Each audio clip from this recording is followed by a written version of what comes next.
మనం దేశం గురించి ప్రార్థన చేసి ఉన్నాం. సాధారణమైన విషయాల గురించి దేవుడి యొక్క సన్నిధానంలో ప్రార్థన చేస్తాం. ఇప్పుడు మన గురించి, మన కుటుంబ సభ్యుల గురించి దేవుని పాద సన్నిధిలో ప్రార్థన చేయాలి. నేను మీ గురించి ప్రార్థన చేస్తాను. మీ కుటుంబంలో ఉన్న వారందరూ మోకాలు వేయండి. ఒకవేళ కొంతమంది ఇంటిలో లేకుండా కూడా బయటికి వెళ్ళినా, బయట ఊర్లకు వెళ్ళి ఉండొచ్చు, బయట ఊర్లకు పనికి వెళ్ళి ఉండొచ్చు, మీరు వారి యొక్క పేర్లు చెప్పి వారి గురించి ప్రార్థన చేయండి. మన కుటుంబానికి మనం చేసే ప్రార్థన అది కోటగా, కంచెగా ఉండి మన కుటుంబం యొక్క ప్రతి అవసరతను సంధించి పరిపూర్ణమైన కాపుదలను ఇచ్చి మనల్ని నడిపిస్తుంది. ఇప్పుడు మనం కొన్ని నిమిషాలు మన యొక్క కుటుంబం గురించి ప్రార్థన చేయబోతున్నాం. అందరూ మోకాలు వేయండి. మోకాలు వేయలేనటువంటి వారు, ఒకవేళ వయసైన వారు ఉంటే మీరు కూర్చోవచ్చు. ఇప్పుడు ముఖ్యమైన సమయం, మనం ప్రార్థన చేయబోతున్నాం. అందరూ కళ్ళు మూసుకుని ఆ దేవుని మాత్రం మీ హృదయంలో, మీ కనుల దృష్టికి తీసుకుని వచ్చి, దేవుడు మీ కుటుంబం మీద అక్కర గలవారుగా ఉన్నారు. మీ కుటుంబం యొక్క అవసరతలను వారు సంధించాలని కోరుకుంటున్నారు. ఆయన ఒక మంచి కాపరవలే ఉంటూ మిమ్మల్ని నడిపించడం, మీ మీద ఆయన యొక్క కనుదృష్టిని ఉంచి మీకు ఆలోచన ఇచ్చే సర్వశక్తిమంతుడైన దేవుడిగా ఉన్నారు. ఆయన శాంతికర జలముల యొద్దను పచ్చిక బయలు యొద్దకు మిమ్మల్ని నడిపించి ఆ విధంగా మిమ్మల్ని నివసింప చేయడానికి దేవుడు ఎప్పుడు కోరిక కలిగి ఉన్నారు. దుష్టులైన మనుషుల యొక్క క్రియలు, దుష్ట సాతాను యొక్క దుష్ట క్రియలు మన యొక్క కుటుంబాల మీదకి రాకుండానట్లు దేవుడు బలమైన కోటగా, దుర్గంగా ఉండి ఆయన దేవదూతలను పాలెముగా పంపించి మనకు ఒక పరిపూర్ణమైన కాపుదల ఇస్తూ వస్తున్నారు. ఆ పరిపూర్ణమైన కాపుదల ఇంకా బలంగా దృఢపరచుకోవడం, దేవుడి యొక్క సన్నిధానంలో పూర్తిగా మన యొక్క కుటుంబాన్ని సమర్పించుకోవడం, దాని నిమిత్తం ఇప్పుడు మోకాలు వేసి ఉన్నారు. మీ ఇంటిలో ఉన్న ఒక్కొక్కరిని జ్ఞాపకం తీసుకుని, ఒకవేళ వయసైన వారు ఉండొచ్చు, వారి యొక్క పేర్లను, వారి యొక్క ముఖములను జ్ఞాపకంలోకి తీసుకుని. మీ కుటుంబంలో మీ కుటుంబాన్ని నడిపించేవారు ఉండవచ్చు, వారి యొక్క పేర్లను దేవుడి యొక్క సన్నిధానంలో జ్ఞాపకం చేసుకోండి. యవ్వనస్తులు, యవ్వన పిల్లలు ఉండవచ్చు, వారిని కూడా జ్ఞాపకం చేసుకోండి. చిన్నపిల్లలు ఉండొచ్చు, వారిని జ్ఞాపకం చేసుకోండి. మీ ఇంటిలో ఉన్న వ్యాధిగ్రస్తుల్ని జ్ఞాపకం చేసుకోండి. ఒకవేళ మీ ఇంటిలో మీకు తెలిసిన వారి మధ్యలో దేవా ఎన్నో విధాలైన సమస్యలను సంధిస్తూ ఉన్న వారిని జ్ఞాపకం చేసుకోండి. దేవుడి యొక్క కనుదృష్టి మీ మీదకి ఇప్పుడు రావడం నేను గ్రహించగలుగుతున్నా. దేవుని యొక్క కనుదృష్టి మిమ్మల్ని లోతుగా చూస్తూ ఉంది. మీరు చెప్పేది కొంచెమే, కానీ దేవుడు అర్థం చేసుకునేది ఇంకా అధికంగా ఉంది. దేవా ఈ యొక్క కుటుంబాల మీద కనుదృష్టి ఉంచండి. దేవా ఈ యొక్క కుటుంబం మీద పూర్తి కనుదృష్టిని ఉంచండి. ఈ కుటుంబాలకి వ్యతిరేకంగా క్రియ చేస్తున్న దుష్ట శక్తులను దేవుని యొక్క ఆత్మ వాటిని పారద్రోలను గాక. ఈ కుటుంబంలో ఉన్న ఒక్కొక్కరిని పేరు పేరును మీరు దర్శించండి దేవా. వీరు ఎవరెవరి పేర్లను మీ పాద సన్నిధిలో జ్ఞాపకం చేసుకుని ప్రార్థన చేస్తున్నారు. ఆ ప్రార్థనలని దేవా మీరు ఇప్పుడు గమనించండి. వృద్ధులను, పెద్దవారిని దేవుని యొక్క సన్నిధానంలో సమర్పిస్తున్నాం. వారికి మంచి మానసిక స్థితిని అనుగ్రహించండి ప్రభువా. దేవా వారు క్షేమంగా నివాసం ఉండేటట్లు చేయండి. శరీరంలో వారికి అప్పుడప్పుడు వచ్చే బలహీనతలు దేవా, వాటన్నిటిలో మీ యొక్క బలం ప్రత్యక్షమయ్యేటట్లు ప్రభువా దేవా మీరు వారిని అనుగ్రహించండి. మీ ప్రజలు వృద్ధాప్యంలో కూడా ఫలములిచ్చి దేవునిలో నిలిచి ఉంటారని చెప్పబడిన వాక్యానుసారంగా నాకు వయసు అయిపోయింది, ఇక మీదట ఎటువంటి ప్రయోజన మూలంగా లేదు అని ఎవ్వరి మనసులో కూడా అంగలార్పు కలగకుండానట్లు వారు ఈ వృద్ధాప్యంలో కూడా మీ నిమిత్తం ఫలములు ఇచ్చే విధంగా దేవ వారికి నూతనమైన ద్వారములు తెరిచి ఇవ్వండి. దేవుని యొక్క కర్మలు వారిని బలపరుచునుగాక. వారికి దీర్ఘాయుష్ను, మంచి బలమును, మంచి మానసిక స్థితిని మీరు ఇవ్వండి దేవా. మీరు వారి మధ్యలో సంచరించండి. అదేవిధంగా ఈ యొక్క కుటుంబాన్ని నడిపిస్తూ ఉన్నాం. ఈ కుటుంబం అవసరతల గురించి పని చేస్తున్న, ప్రయాసపడుతున్న వారిని దేవుడి కార్యంలో సమర్పిస్తున్నాం. వారి మీద దేవుని యొక్క సన్నిధానం కలుగునుగాక. వారి చేతి ప్రయాసను దేవా మీరు ఆశీర్వదించండి. అది ఏ విధంగానూ వృధా అవ్వకుండానట్లు పూర్తిగా అది కుటుంబాలకు ఉపయోగపడే రీతిలో మీరు సహాయం చేయండి. వారు ఎక్కడికి వెళ్ళి చేతులు చాపి నిలవకుండానట్లు, అలానే అప్పు చేయకుండానట్లు దేవా మీరు వారి యొక్క అవసరతలను సంధించి వారిని నడిపించమని మేము ప్రార్థన చేస్తూ ఉన్నాం. వారి యొక్క రాకపోకలన్నిటినీ, అలాగే వారి చేతి ద్వారా చేసే కార్యములన్నిటినీ మీరు ఆశీర్వదించమని, అదే సమయంలో దేవుని యొక్క మహిమ వారితో నివాసం ఉండాలి దేవా. పరిపూర్ణమైన మీ కృపతో వారిని మహిమపరచమని మేము ప్రార్థన చేస్తున్నాం. మా కుటుంబంలోని యవ్వనస్తుల్ని మీ యొక్క పరిశుద్ధ సన్నిధానంలో సమర్పిస్తున్నా. యవ్వనస్తుల గురించి మీరు కలిగి ఉన్న మంచి తలంపులను బట్టి మీకు వందనాలు. వారికి మీరు ఇస్తారు అని చెప్పబడిన ఆ యొక్క మంచి వాగ్దానములకై స్తోత్రం. ఆత్మీయ మేలును బట్టి స్తోత్రం. వాటిలో ఏదీ కొరత లేకుండా మా ఇంటిలో ఉండే యవ్వన బిడ్డలు అవి పొందుకునే విధంగా దేవా మీరు వారి హృదయాలను సంధించమని మేము ప్రార్థన చేస్తున్నాం. వారు ఈ లోకంలో ఏ క్రియలను వాటి వలన ఆకర్షించబడకుండా, వాటిలో పడిపోకుండా వారి యొక్క ఆత్మలను కాపాడే గొప్ప బాధ్యత దేవాది మీ చేతిలోనే ఉంది. దేవుని యొక్క కర్మలు మా యవ్వనస్తుల్ని నడిపించాలి. ఏ కీడు వారి యొక్క జీవితంలోనికి వచ్చిన యోసేపు వలె వాటిని దాటి జయించే ఆ కృపను వారికి అనుగ్రహించండి. దేవుడి యొక్క కరం ఎల్లప్పుడూ వారి తోడుగా ఉండాలి. వారి నిమిత్తం మీరు కలిగి ఉన్న ఆత్మీయ వరములు, ఆత్మీయ మేలులు ఏది కొరత లేకుండా పొందుకోవడానికి సహాయం చేయండి.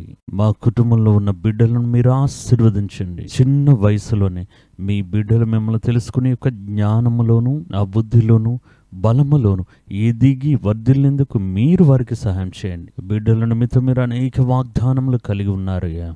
అవన్నీ మా యొక్క బిడ్డల జీవితంలో నెరవేర్చబడాలి దేవా. దేవుని యొక్క కర్మ మా యొక్క బిడ్డల జీవితంలో చాలినంతగా ఉండి వారిని నడిపించాలి. ఈ కుటుంబాన్ని మొత్తం దేవా మీరు ఆశీర్వదించండి. మీ యొక్క ఆత్మీయ రెక్కల క్రింద వారిని భద్రపరుచుకోండి.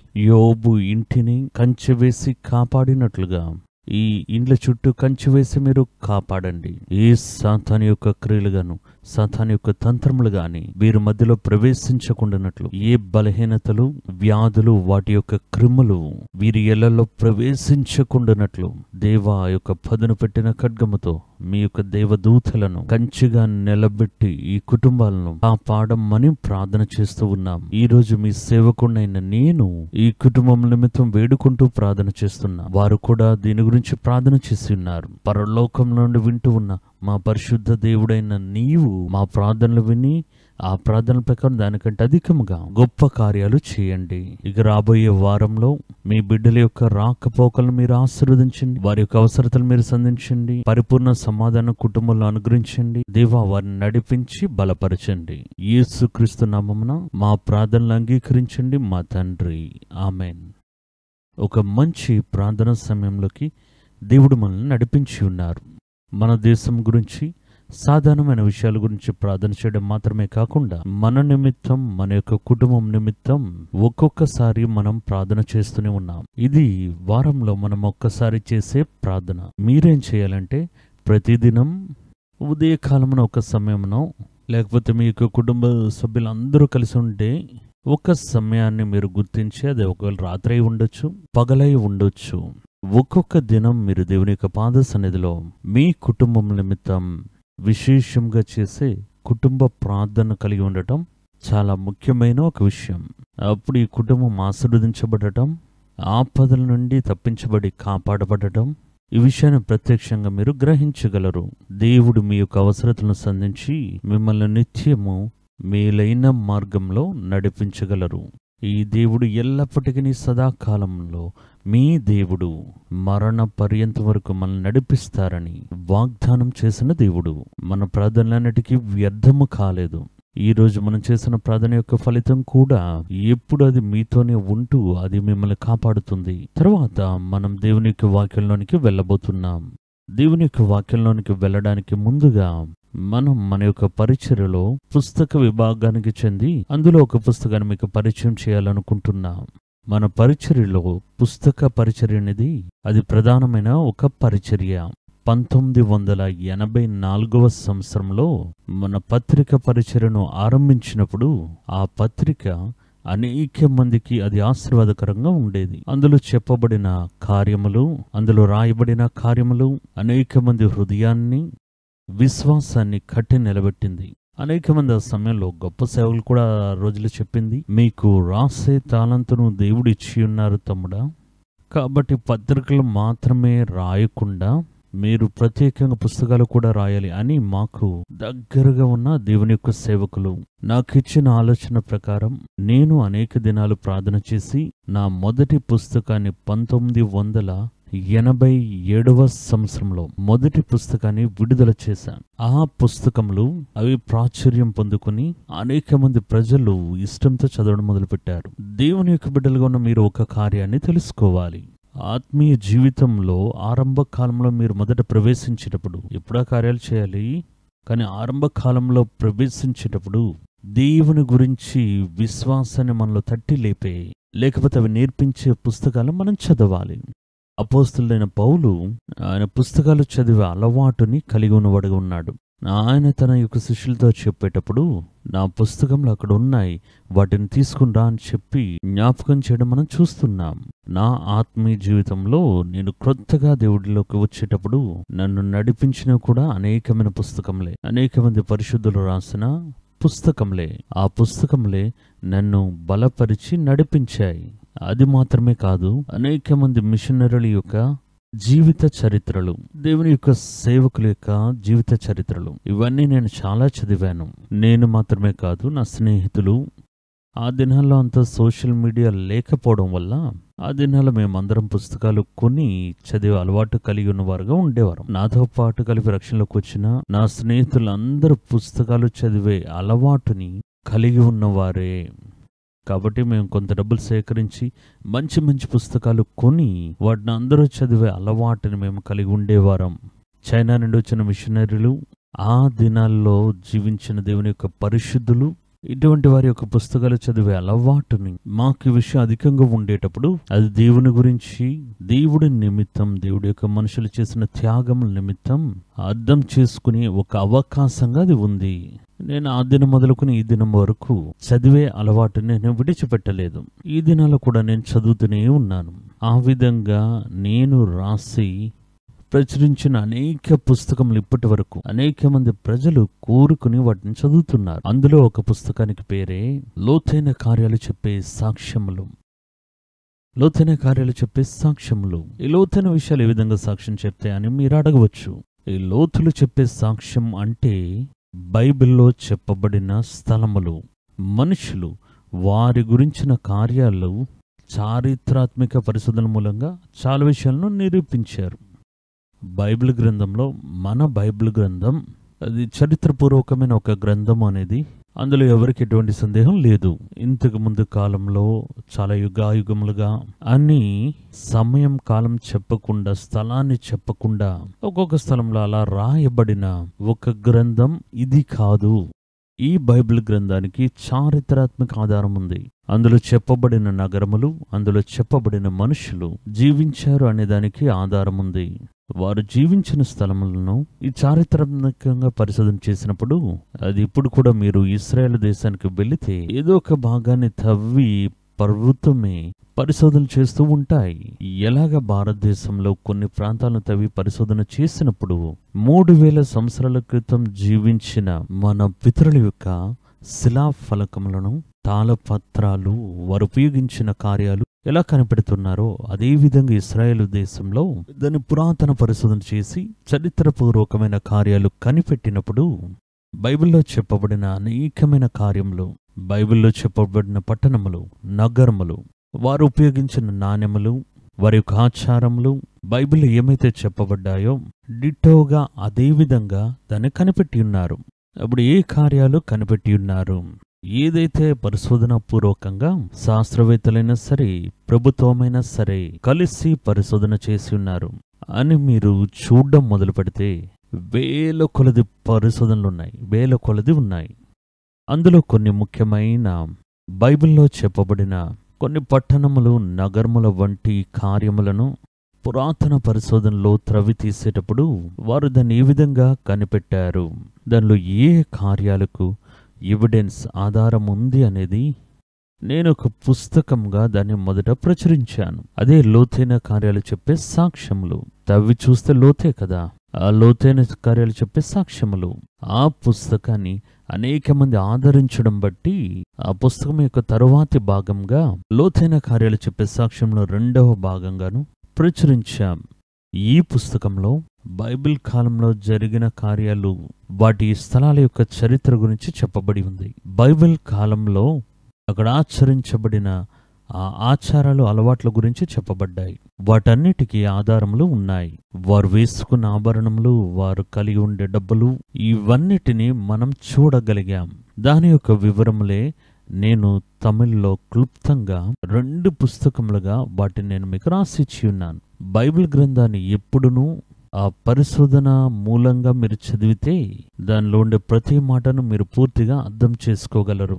దాని బ్యాక్గ్రౌండ్ లేకుండా చదివినట్లయితే అక్కడ చెప్పబడిన కొన్ని కార్యములను మనం అర్థం చేసుకోవడం క్లిష్టతరంగా ఉంటుంది. కాబట్టి బైబిల్ గ్రంథం యొక్క బ్యాక్గ్రౌండ్ గురించి చెప్పి పుస్తకములు వెతికి మీరు చదివి చూడాలి. అందులో మన యొక్క చిన్న ప్రయత్నంగా ప్రచురించిన 2 పుస్తకములు, లోతైన కార్యాలు చెప్పే సాక్ష్యములు అనే ఆ పుస్తకం, ఆ 2 పుస్తకములు మన యొక్క పుస్తక విక్రయశాలలో, మన ఆఫీసులో అది అమ్మకానికి సిద్ధంగా ఉన్నాయి.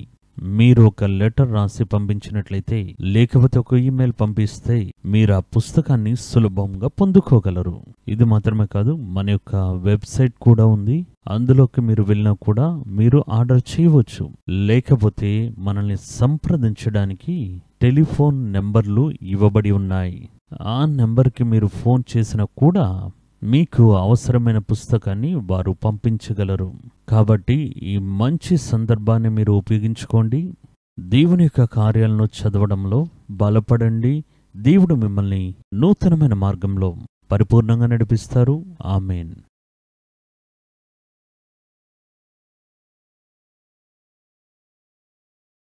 ఇప్పుడు మనం దేవుడి యొక్క వాక్యాన్ని ధ్యానించబోతున్నాం. గత వారంలో మనం సంధించినప్పుడు చాలా ముఖ్యమైన ఒక విషయాన్ని గురించి ధ్యానించడం మొదలుపెట్టాం. అది ఏంటి అనేది మీకు జ్ఞాపకం ఉండే ఉంటుంది. ఫలములు ఇచ్చే కార్యం గురించి. ఫలములు ఇవ్వడం మాత్రమే కాదు, ఫలముల గురించి వాక్యం ఏం చెప్తుందో ఆ ఫలముల రహస్యం గురించి ధ్యానించడం మనం మొదలుపెట్టాం. ఈ ఫలము అనేది క్రైస్తవ జీవితంలో చాలా ముఖ్యమైనది. మనుషుల సమాజం, దాని యొక్క చరిత్ర ఈ ఫలములోనే మొదట ఆరంభమవుతుంది. వారు వద్దని చెప్పిన యొక్క ఫలమును భుజించిన దానిలోనే మనుషుల యొక్క చరిత్ర ఆరంభమవుతుంది. దేవుడు మన నిమిత్తం ఇవ్వాలని కలిగి ఉన్న జీవవృక్ష ఫలమును పొందుకునే ఆ అనుభవంతో మనుషుని యొక్క చరిత్ర ముగింపునకు వస్తుంది. ఫలము అనేది క్రైస్తవుల యొక్క జీవితంలో ఒక ప్రధానమైన ఒక విషయం. ఇది ఏ విధంగా ప్రధానమని అడిగితే, ఫలములు ఇవ్వని వృక్షములు నరికివేయబడి అగ్నిలో వేయబడతాయి. ఫలములు లేని జీవితం అది వృధాగా పోయిన ఒక జీవితం, నాశనమునికి నిర్గమనం తీసుకునే ఒక జీవితం. అందుకే ఆత్మీయ జీవితంలో ఆత్మీయ ఫలములు అనేది చాలా ముఖ్యమైనవి. ఆ ఫలముల గురించి అనేకమైన రహస్యములు ఉన్నాయి. అవే మనం గత వారంలో సంధించినప్పుడు వాటిని ధ్యానించడం మొదలుపెట్టాం. ఫలములు అంటే మార్కెట్లో అమ్ముతున్నారు కదా, ఆ ఫ్రూట్స్ కాదు. బైబిల్ గ్రంథంలో మనం చేసే ఒక కార్యం, అది మంచైనా చెడ్డైనా మనం విత్తిన ఒక కార్యం కోతకి వస్తుంది చూడండి, దాని యొక్క ఫలములు బయటకు వస్తున్నాయి చూడండి, దానికి పేరే ఫలము అని బైబిల్ వాక్యం చెప్తుంది. ఒక మంచి కార్యాన్ని మీరు విత్తినట్లయితే మంచి ఫలములు మీకు వస్తాయి. ఒక తప్పైన కార్యాన్ని విత్తితే ఒక తప్పైన ఫలం అక్కడ దొరుకుతుంది. మంచి ఫలములు ఇవ్వడానికే దేవుడు మనలో పిలిచి ఉన్నారు అని బైబిల్ గ్రంథంలో మనకు చెప్పబడింది. దానికి ఆధారంగా బైబిల్లో ఒక వాక్యాన్ని మనం గత వారం దాన్ని ఆధారంగా తీసుకుని దాన్ని ధ్యానించడం మొదలుపెట్టాం. యోహాను సువార్త 15వ అధ్యాయం 16వ వాక్యం. అందులో ఈ విధంగా చెప్తున్నారు, మీరు నన్ను ఏర్పరచుకొనలేదు, నేనే మిమ్మల్ని ఏర్పరచుకుని నియమించి తిని, మీరు నా పేరిట తండ్రిని ఏమి అడుగుదురో అది ఆయన మీకు అనుగ్రహించినట్లుగా మీరు వెళ్ళి ఫలించుటకు, మీ ఫలము నిలిచియుండుటకును నేను మిమ్మల్ని ఏర్పరచుకుంటిని. ఈ వాక్యంలో ప్రధానంగా ఏం చెప్పబడిందంటే, దేవుడు నన్ను పిలిచింది, పంపించింది, అలాగే నన్ను స్థిరపరచడం కూడా, రక్తం ద్వారా నన్ను రక్షించడం, ఇవన్నీ ఫలములు ఇవ్వటానికే. అందుకే దేవుడు మనల్ని పిలిచి ఉన్నారు. అందునిమిత్తం దేవుడు మనల్ని ఏర్పరిచి ఉన్నారు. అప్పుడు మంచి ఫలములు మనం దేవునికి ఇవ్వాలి. ఫలములు అంటే నేను మీకు చెప్పింది ఏంటంటే, ఒక కార్యం యొక్క ఫలితము. దేన్నో ఒకదాన్ని మీరు విత్తి ఉండొచ్చు. పాపాన్ని విత్తినట్లయితే పాపాన్ని కోతగా కోస్తారు. నీతిని విత్తితే నీతి ఫలములను కోత కోస్తూ ఉన్నారు. అప్పుడు దాన్ని బట్టి ఫలము అనేది బయటికి కనిపించే విధంగా చెప్పబడి ఒక వృక్షం యొక్క ఫలము గురించి చెప్పడం కాదు, అది మన యొక్క పనులను, మన యొక్క క్రియలను అది సూచిస్తూ ఉంది. దీని గురించి మనం ధ్యానించడం ఆరంభించేటప్పుడు ఫలముల్లో 2 విధాలైన ఫలములు ఉన్నాయి అని వాక్యం చెప్తుంది. యేసు చెప్పినప్పుడు ఈ విధంగా చెప్పారు, మంచి చెట్లు మంచి ఫలములను ఇస్తాయి, చెడ్డ చెట్లు చెడ్డైన ఫలములను ఇస్తాయి. అప్పుడు ఒక చెట్టు యొక్క గుణము ఏమిటో దానికి అనుగుణంగా దాని యొక్క ఫలములు అనేవి ఉంటాయి. ఆ విధంగా చెప్పారు. దాన్ని పెట్టుకుని మనం ధ్యానించి చూసేటప్పుడు మొదట చెడ్డ ఫలములంటే ఏంటి? ఏవేవి చెడ్డ ఫలములు? బయటికి చూసినట్లయితే ఫలములే అవి, కానీ కొన్ని ఫలములు మరణమునే తీసుకుని వస్తాయి. మీరు దీర్ఘదర్శుల యొక్క కాలంలో కార్యాలు చదివేటప్పుడు దీర్ఘదర్శుల యొక్క పుత్రులు తినడానికని వండేటప్పుడు అక్కడ విషంతో నింపబడిన కొన్ని ఫలములు, కొన్ని కాయలు తెంచుకుని వచ్చి అవి ముక్కలు చేసి లోపల వేస్తూ ఉన్నారు. బైబిల్లో దాని పేరు కొమ్మటికాయ అని రాయబడి ఉంది. బైబిల్లో ఆ కాయలని తెలిసి అది ఆహారంలో కలిపేస్తున్నారు. ఆ ఆహారంలో మరణముంది, విషముంది. అది వినగానే వారందరూ ప్రార్థన చేసి ప్రవక్త ఆ విషయాన్ని తీసివేస్తూ ఉన్నాడు. అదేవిధంగా లోకంలో చూస్తే మంచి ఫలములనేవి ఉన్నాయి, చెడ్డ ఫలాలనేవి కూడా ఉన్నాయి. దేవుడు అదే చెప్పారు, మంచి చెట్లు మంచి ఫలములు ఇస్తాయి, చెడ్డ చెట్లు చెడ్డ ఫలములు ఇస్తాయి. అప్పుడు చెడ్డ ఫలములని బైబిల్ చెప్పే ఆత్మ సంబంధమైన చెడ్డ ఫలముల గురించి బైబిల్లో ఏం చెప్పబడి ఉంది అనేది మనం చాలా పరిశోధించి చూసాం. అది చాలా ఆశ్చర్యంగా ఉంది.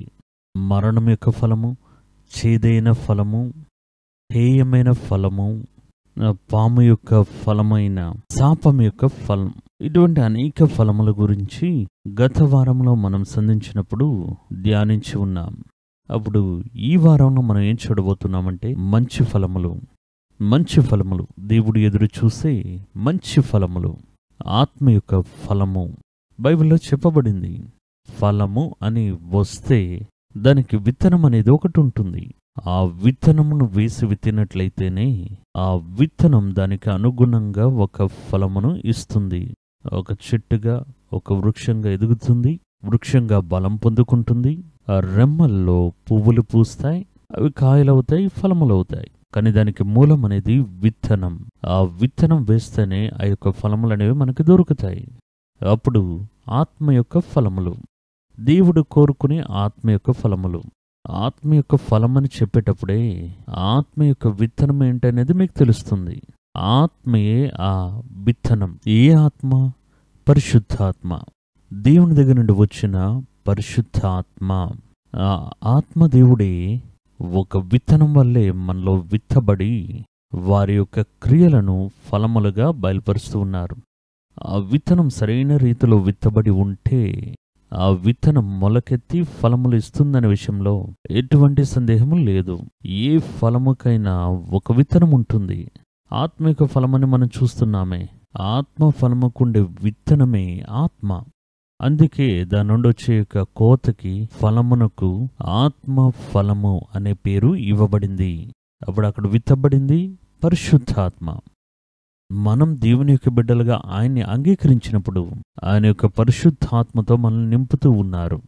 దేవుని యొక్క శక్తి మనలో విత్తబడింది. ఆ విత్తనం మనలో మంచి ఫలములు ఇవ్వాలి. ఇక్కడ ఈ స్థలంలో మనకు ఒక ప్రశ్న వస్తుంది. కొంతమంది నేను చూస్తున్నాను, వారు చర్చికి వెళ్తుంటారు, అన్ని భాషలు మాట్లాడుతుంటారు, మంచి ఆత్మలో నింపబడి ఉంటారు, సంఘ పరిచర్యల భాగస్వాములుగా ఉంటారు, కానీ జీవితం వ్యత్యాసంగా ఉందే. ఆ జీవితంలో ఎటువంటి ఫలములు లేవే. ఆత్మ యొక్క ఫలములని చెప్పబడే మంచి స్వభావములు ఏమీ లేవే. ఒక సాధారణమైన మనుషునికి కూడా, దేవుడే తెలియని ఒక మనిషిలో ఉండే మంచి కార్యములు కూడా వీరిలో లేవే అనే ఒక సందేహం మనలోనికి రావచ్చు. విత్తనం అనేది, ఆత్మ అనేది నిజమే. ఆ విత్తనం సరైన రీతిలోని విత్తబడితేనే అది ప్రతిఫలాన్నిస్తుంది. బైబిల్లో మనకి ఈ విషయం చెప్పబడింది కదా. ఒకడు విత్తనం విత్తడానికి బయలుదేరుతున్నాడు. వాడు విత్తినప్పుడు కొన్ని విత్తనములు ఆ యొక్క మార్గం పక్కన విత్తబడ్డాయి. ఇంకా కొన్ని విత్తనములు ముళ్ళులు ఉన్న మొక్కల మధ్యలో పడ్డాయి. ఇంకా కొన్ని విత్తనాలు రాతి నేల మీద వెళ్ళపడ్డాయి. ఇంకా కొన్ని విత్తనాలే మంచి భూమి మీద పడ్డాయి. వీటన్నిటి గురించి మీరు అనేక సందేశాలు విని ఉంటారు. పరిశుద్ధాత్మ అని చెప్పబడే ఈ విత్తనం కూడా అదే. ఈ విత్తనం తమ యొక్క బిడ్డల మీద వచ్చి పడేటప్పుడు మీ హృదయం అది పొందుకుని ఫలములిచ్చే రీతిలో ఆ పరిపక్వత కలిగినదిగా లేనట్లయితే ఆత్మీక ఫలములను మీరు చూడలేరు. విత్తనం మంచిదే, మీరే చూడండి. ముళ్ళ మీద పడిన విత్తనం, రాతి మీద పడిన విత్తనం, మార్గం ప్రక్కనే పడిన విత్తనం, విత్తనంలో ఎటువంటి లోపం లేదు. అదే విత్తనం మంచి నేల మీద పడి ఉంటే ఫలములు ఇచ్చి ఉంటుంది. ఆ స్థలంలోనే లోపం. ఆ స్థలమే రాతి నేలగా ఉంది, అది ముండ్ల పొదలై ఉన్నాయి, మార్గం పక్కనున్న స్థలంగా ఉంది.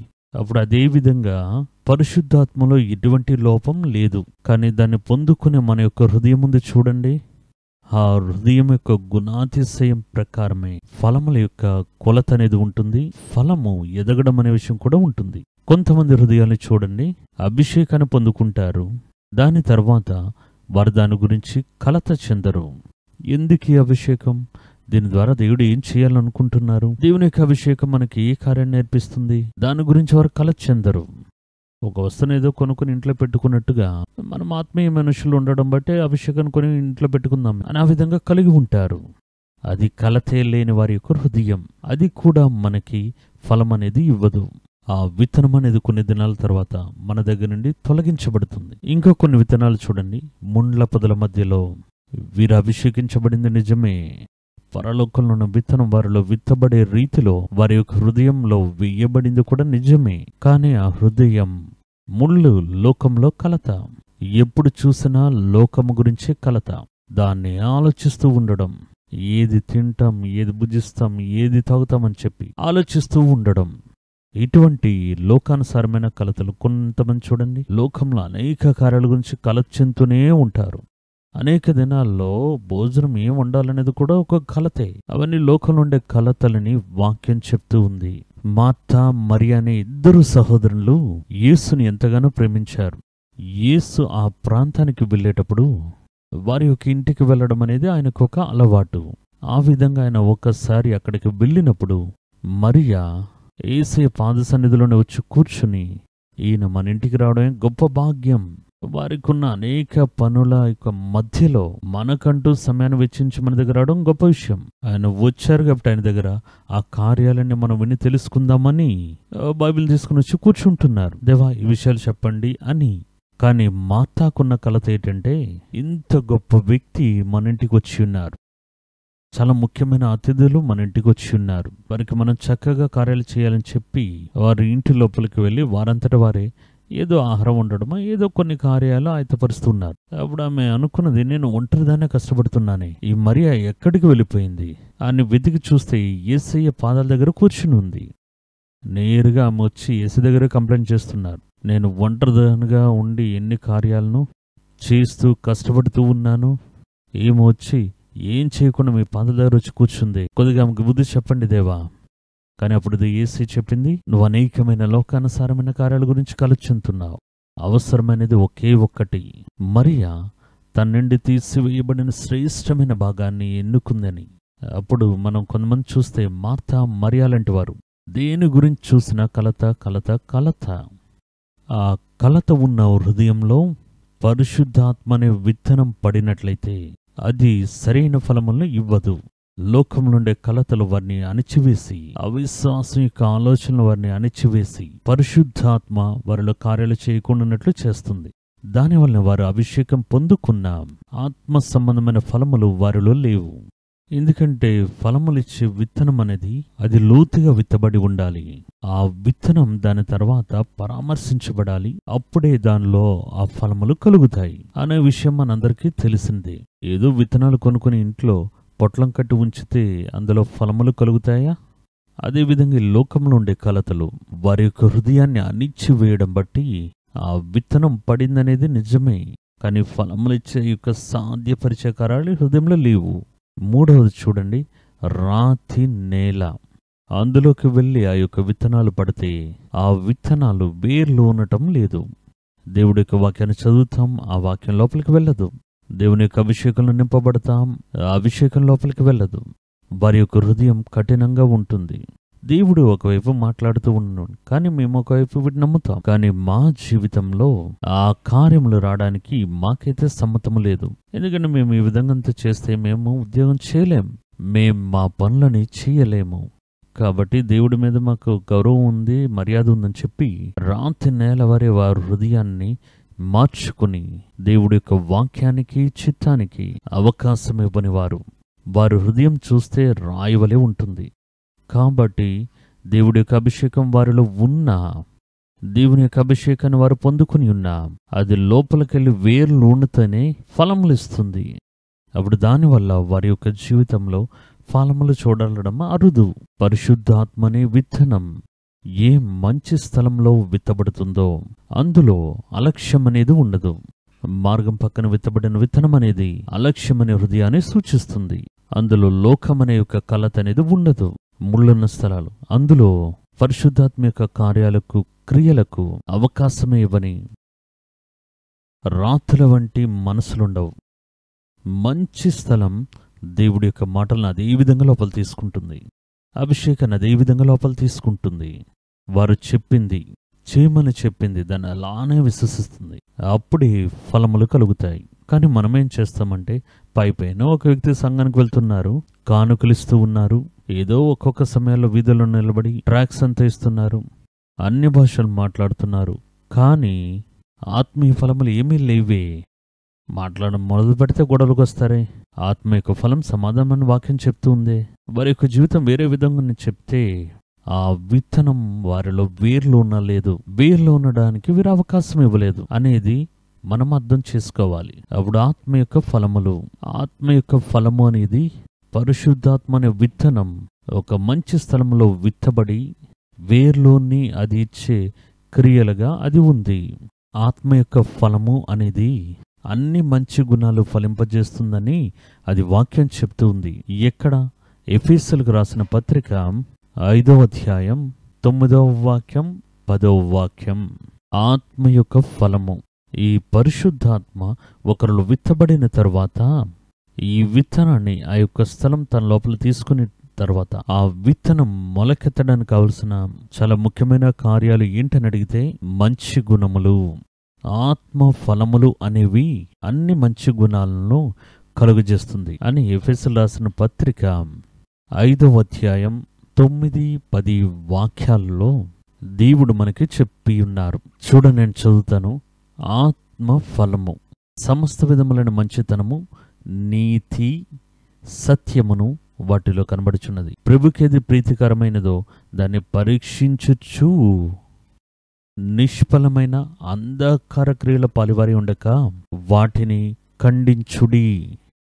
ఓ కార్యాన్ని చేస్తున్నాం, అందులో ఎటువంటి ప్రతిఫలం లేదు, ఫలములే లేనటువంటి కార్యం, లేకపోతే చేదైన ఫలములిచ్చే ఒక కార్యం, వాటిని జీవితంలో నుండి తీసివేయండి. అప్పుడు ఈ ఆత్మ యొక్క విత్తబడిన యొక్క విత్తనములు మంచి ఫలములు ఇవ్వాలి అంటే మీరు మంచి గుణములను కలిగి ఉండాలి అని ఈ స్థలం మనకి ఆలోచనిస్తూ ఉంది. ఆత్మ యొక్క ఫలములు అని ప్రధాన ఫలముల యొక్క పట్టిక గురించి గలతీయులకు రాసిన పత్రిక 5వ అధ్యాయం 22వ వాక్యం. ఇవే కాకుండా ఇంకా అనేకమైన ఫలములు ఉన్నాయి, కానీ ప్రధానమైన ఫలములు అనేవి ఉన్నాయి కదా. కానీ ఆ ప్రధానమైన ఫలములు ఆత్మ దేవుడు ఒకరిలో విత్తినప్పుడు అవి ఏ ఫలములు ఇచ్చే విత్తనముగా ఉంటుంది అనే విషయం బైబిల్లో చెప్పబడింది. చూడండి, ఇది ఒకే విత్తనంలో నుండి, ఒకే పరిశుద్ధాత్మ దగ్గర నుండి కలుగుతూ ఉన్న వేరే విధములైన ఫలములు. ఈ ఫలములు వేరే విధంగా ఉన్నా కూడా దానికి మూల పదార్థం పరిశుద్ధాత్మే అనేది మీరు తెలుసుకోవాలి. కాబట్టి ఈ స్థలంలో మనం చూస్తే అన్నీ ఒకే స్థానంలో నుండి పుట్టింపబడిన ఆత్మ యొక్క ఫలములు అని చెప్పకుండా ఆత్మ ఫలము అని చెప్పబడుతుంది. చూడండి, గలతీయులకు 5:22లో ఆత్మ ఫలమేమనగా అన్నీ ఒకటే ఫలమే. చూడడానికి వేరే వేరే విధంగా ఉండదు, కానీ ఒకటే ఫలమే. ఆత్మ ఫలమేమనగా ప్రేమ. ఆత్మ యొక్క ఫలితం ప్రేమించడం, మనల్ని మనం ప్రేమించడం, ఇతరుల్ని ప్రేమించడం, దేవుణ్ణి ప్రేమించడం, శత్రువుల్ని ప్రేమించడం. ఈ ప్రేమించడం అనే విషయాలు ఒకరిని మొలకెత్తడం ఆరంభమవుతాయి. అప్పటి వరకు మొరటుగా ఉన్నవాడు స్వార్థపూరితంగా జీవించిన వాడు ఒక అభిషేకాన్ని పొందుకున్న తరువాత, పరిశుద్ధాత్మతో తన యొక్క జీవితాన్ని కలుపుకున్న తరువాత ఇతరుల మనుషులను ప్రేమించడం మొదలుపెట్టాడని చెప్తే పరిశుద్ధాత్మ ఫలములు ఇవ్వడం మొదలుపెట్టారు. ఆ విత్తనం వారి యొక్క హృదయంలో వెళ్ళి పనిచేయడం మొదలు పెడుతుంది అని అర్థం. మొదలుపెట్టగానే గొప్ప ప్రేమను వారు చూపించలేకపోవచ్చు. ఎందుకంటే పరిశుద్ధాత్మ లోపలికి వచ్చిన తర్వాత వారి యొక్క ఆరంభ స్థితి, ఆ సిమ్టమ్స్ మనకు తెలుసు. వారందరినీ ప్రేమించడం మొదలు పెడతారు. దానికి ముందు చూస్తే వారు ఎవ్వరి గురించి కలత చెందరు. నాకు దొరికితే చాలు, నేను జీవిస్తే చాలు, నేను నా కుటుంబం జీవిస్తే చాలు అనేవారు కూడా ఉన్నారు. ఇంకా కొంతమంది నేను మాత్రమే జీవిస్తే చాలు, కుటుంబం ఎలా పోతే పోని, అలా కూడా ఉండి ఉంటారు. కానీ ఈ పరిశుద్ధాత్మలకు వచ్చిన తర్వాత వారు ప్రజల్ని ప్రేమించడం మొదలు పెడతారు, ఇతరుల్ని ప్రేమించడం మొదలు పెడతారు. వారి యొక్క సొంత సహోదరులు వలె ఆత్మలో జన్మించిన దేవుని యొక్క బిడ్డలను ప్రేమించడం మొదలు పెడతారు. వారికి విరోధంగా ఉన్నవారిని కూడా ప్రేమించడం మొదలు పెడతారు. ఈ ప్రేమ మనలో కనిపించడం మొదలైంది అంటే ఆ పరిశుద్ధాత్మ యొక్క విత్తనం లోపల క్రియ చేయడం ఆరంభించింది అని అర్థం. ప్రేమ అనేది ఏంటి అని అడిగితే, నన్ను నేను గ్రహించుకున్నట్లుగానే ఇతరుల్ని గ్రహించడం పేరే ప్రేమ. నిన్ను నీవు ప్రేమించుకున్నట్లుగా నీ పొరుగువాన్ని కూడా నీవు ప్రేమించాలి. మీరు ఒక అవసరత కలిగిన మనిషి, లేకపోతే ఒక పేదరికంలో ఉన్న ఒక వ్యక్తి ఈ స్థలంలో మిమ్మల్ని పోల్చుకుని చూడాలి. నేను ఈ స్థానంలో ఉంటే ఎలా ఉంటుంది, నా పరిస్థితి ఎలా ఉంటే ఎలా ఉంటుంది, నా బిడ్డలు అలా నిలబడితే ఎలా ఉంటుంది అనేది ఆ స్థానంతో మీరు సరిపోల్చుకుని చూస్తే మీరు ప్రేమించలేకుండా ఉండలేరు. పొరుగువారి యొక్క ఆకలిని అర్థం చేసుకోకుండా ఉంటే మీరు ఎటువంటి క్రైస్తవులండి? ఎవడు చూడండి, అంతగా కష్టపడుతున్నారు, ఎన్నో పనులు చేస్తారు, ఎన్నో చేస్తుంటారు, వీరు కూర్చొని సంబరంగా భోజనం చేస్తుంటారు. ఒకడు సహా మనుషుని యొక్క ఆకలిని అర్థం చేసుకోవట్లేదు, ఒక మనుషుని యొక్క సమస్యను అర్థం చేసుకోవట్లేదు అంటే పరిశుద్ధాత్మ యొక్క క్రియ ఇంకా మనలో ఎదగలేదు. అది ఇంకా మనలో, మన హృదయంలో క్రియ చేయలేదు అని అర్థం. ప్రేమ తర్వాత సంతోషం. ఈ సంతోషం లోకం మూలంగా కలిగే సంతోషం కాదు. మద్యం వల్ల, తిరుగుబోతనం వల్ల, ధనం వల్ల, పేరు ఘనత అంతస్తు వల్ల వచ్చేది కాదు. ఆత్మలో కలిగే సంతోషం. ఆ సంతోషంలో ఎప్పుడూ నింపబడే ఉంటారు. తర్వాత చూడండి, సమాధానం.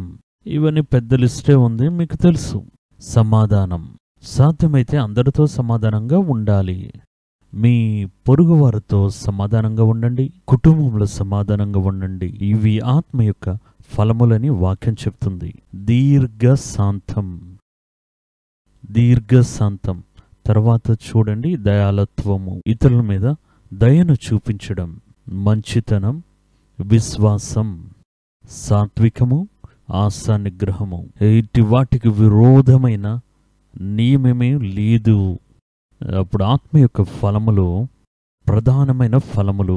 ఆ ఫలము ప్రేమ, సంతోషం, సమాధానం, దీర్ఘశాంతం, దయాళత్వం, మంచితనం, విశ్వాసం, సాత్వికం, ఆశా నిగ్రహం.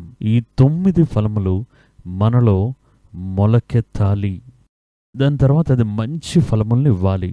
మీరు దేవునితో కలవగానే అది పని చేస్తుందని చూడండి. ఈ కార్యములు బయలుపరచబడుతున్నాయని చూడండి. అలా బయలుపరచబడితే విత్తనం సరైన స్థానంలో వెళ్ళి లోపల పడింది అని అర్థం. లేకపోతే విత్తనం పడిందనేది నిజమే, కానీ అది మార్గం పక్కనే పడినట్టుగా పడింది, ముళ్ళున్న స్థలంలో పడినట్టుగా అది పడింది, రాత్రి నేల మీద పడినట్టుగా అది పడింది. అందుకే ఈ అభిషేకం, దేవునితో ఉండే యొక్క సహవాసం, రక్షణ యొక్క అనుభవం నాలోనికి వచ్చి ఇన్ని దినాలయ్యి ఇందులో చెప్పబడిన కార్యములు ఒకటి కూడా నాలో బయలుపరచబడలేదే అని అంటే ఇంకా విత్తనం విత్తబడాల్సిన రీతిలో, పడాల్సిన స్థలములో, పడాల్సిన సమయంలో, పడాల్సిన పరిస్థితిలో అది సరిగ్గా పడలేదని అర్థం. అది కరెక్ట్గా మంచి స్థలంలో పడినట్లయితే అది మంచి ఫలములు ఇస్తుందనే విషయంలో ఏమాత్రం సందేహం లేదు. తర్వాత చూడండి, తర్వాత ఒక ఫలము గురించి వాక్యం చెప్తుంది. అదేంటో తెలుసా? మారు మనస్సుకు పొందుకునే ఫలం. మొదట మనం చూసింది ఆత్మ ఫలం, ఇప్పుడు మనం చూసేది మారు మనస్సుకు పొందుకునే ఫలము. ఇదేంటి నూతన ఫలంగా ఉంది? అవునండి, వాక్యం ఏం చెప్తుందంటే మారు మనస్సుకు తగిన ఫలమును ఇవ్వండి అని ఆయన చెప్తున్నారు. మారు మనసుకు తగిన ఫలమును ఇవ్వండి. మారు మనసుకు తగిన ఫలము ఇవ్వనటువంటి చెట్లు నరకబడి అగ్నిలో వేయబడతాయి. దీనిని మనం 2 విధాలుగా తీసుకోవచ్చు. ఎలా తీసుకోవచ్చు అని అంటే, మనం మారు మనసు పొందుకోవడం మూలంగా వచ్చే ఫలములు. నేను మారు మనసు పొందుకున్నా, మారు మనసు పొందుకున్నాను అంటే దానికి సాక్ష్యంగా దాని యొక్క ఫలితములు బయటికి కనిపించాలి కదా.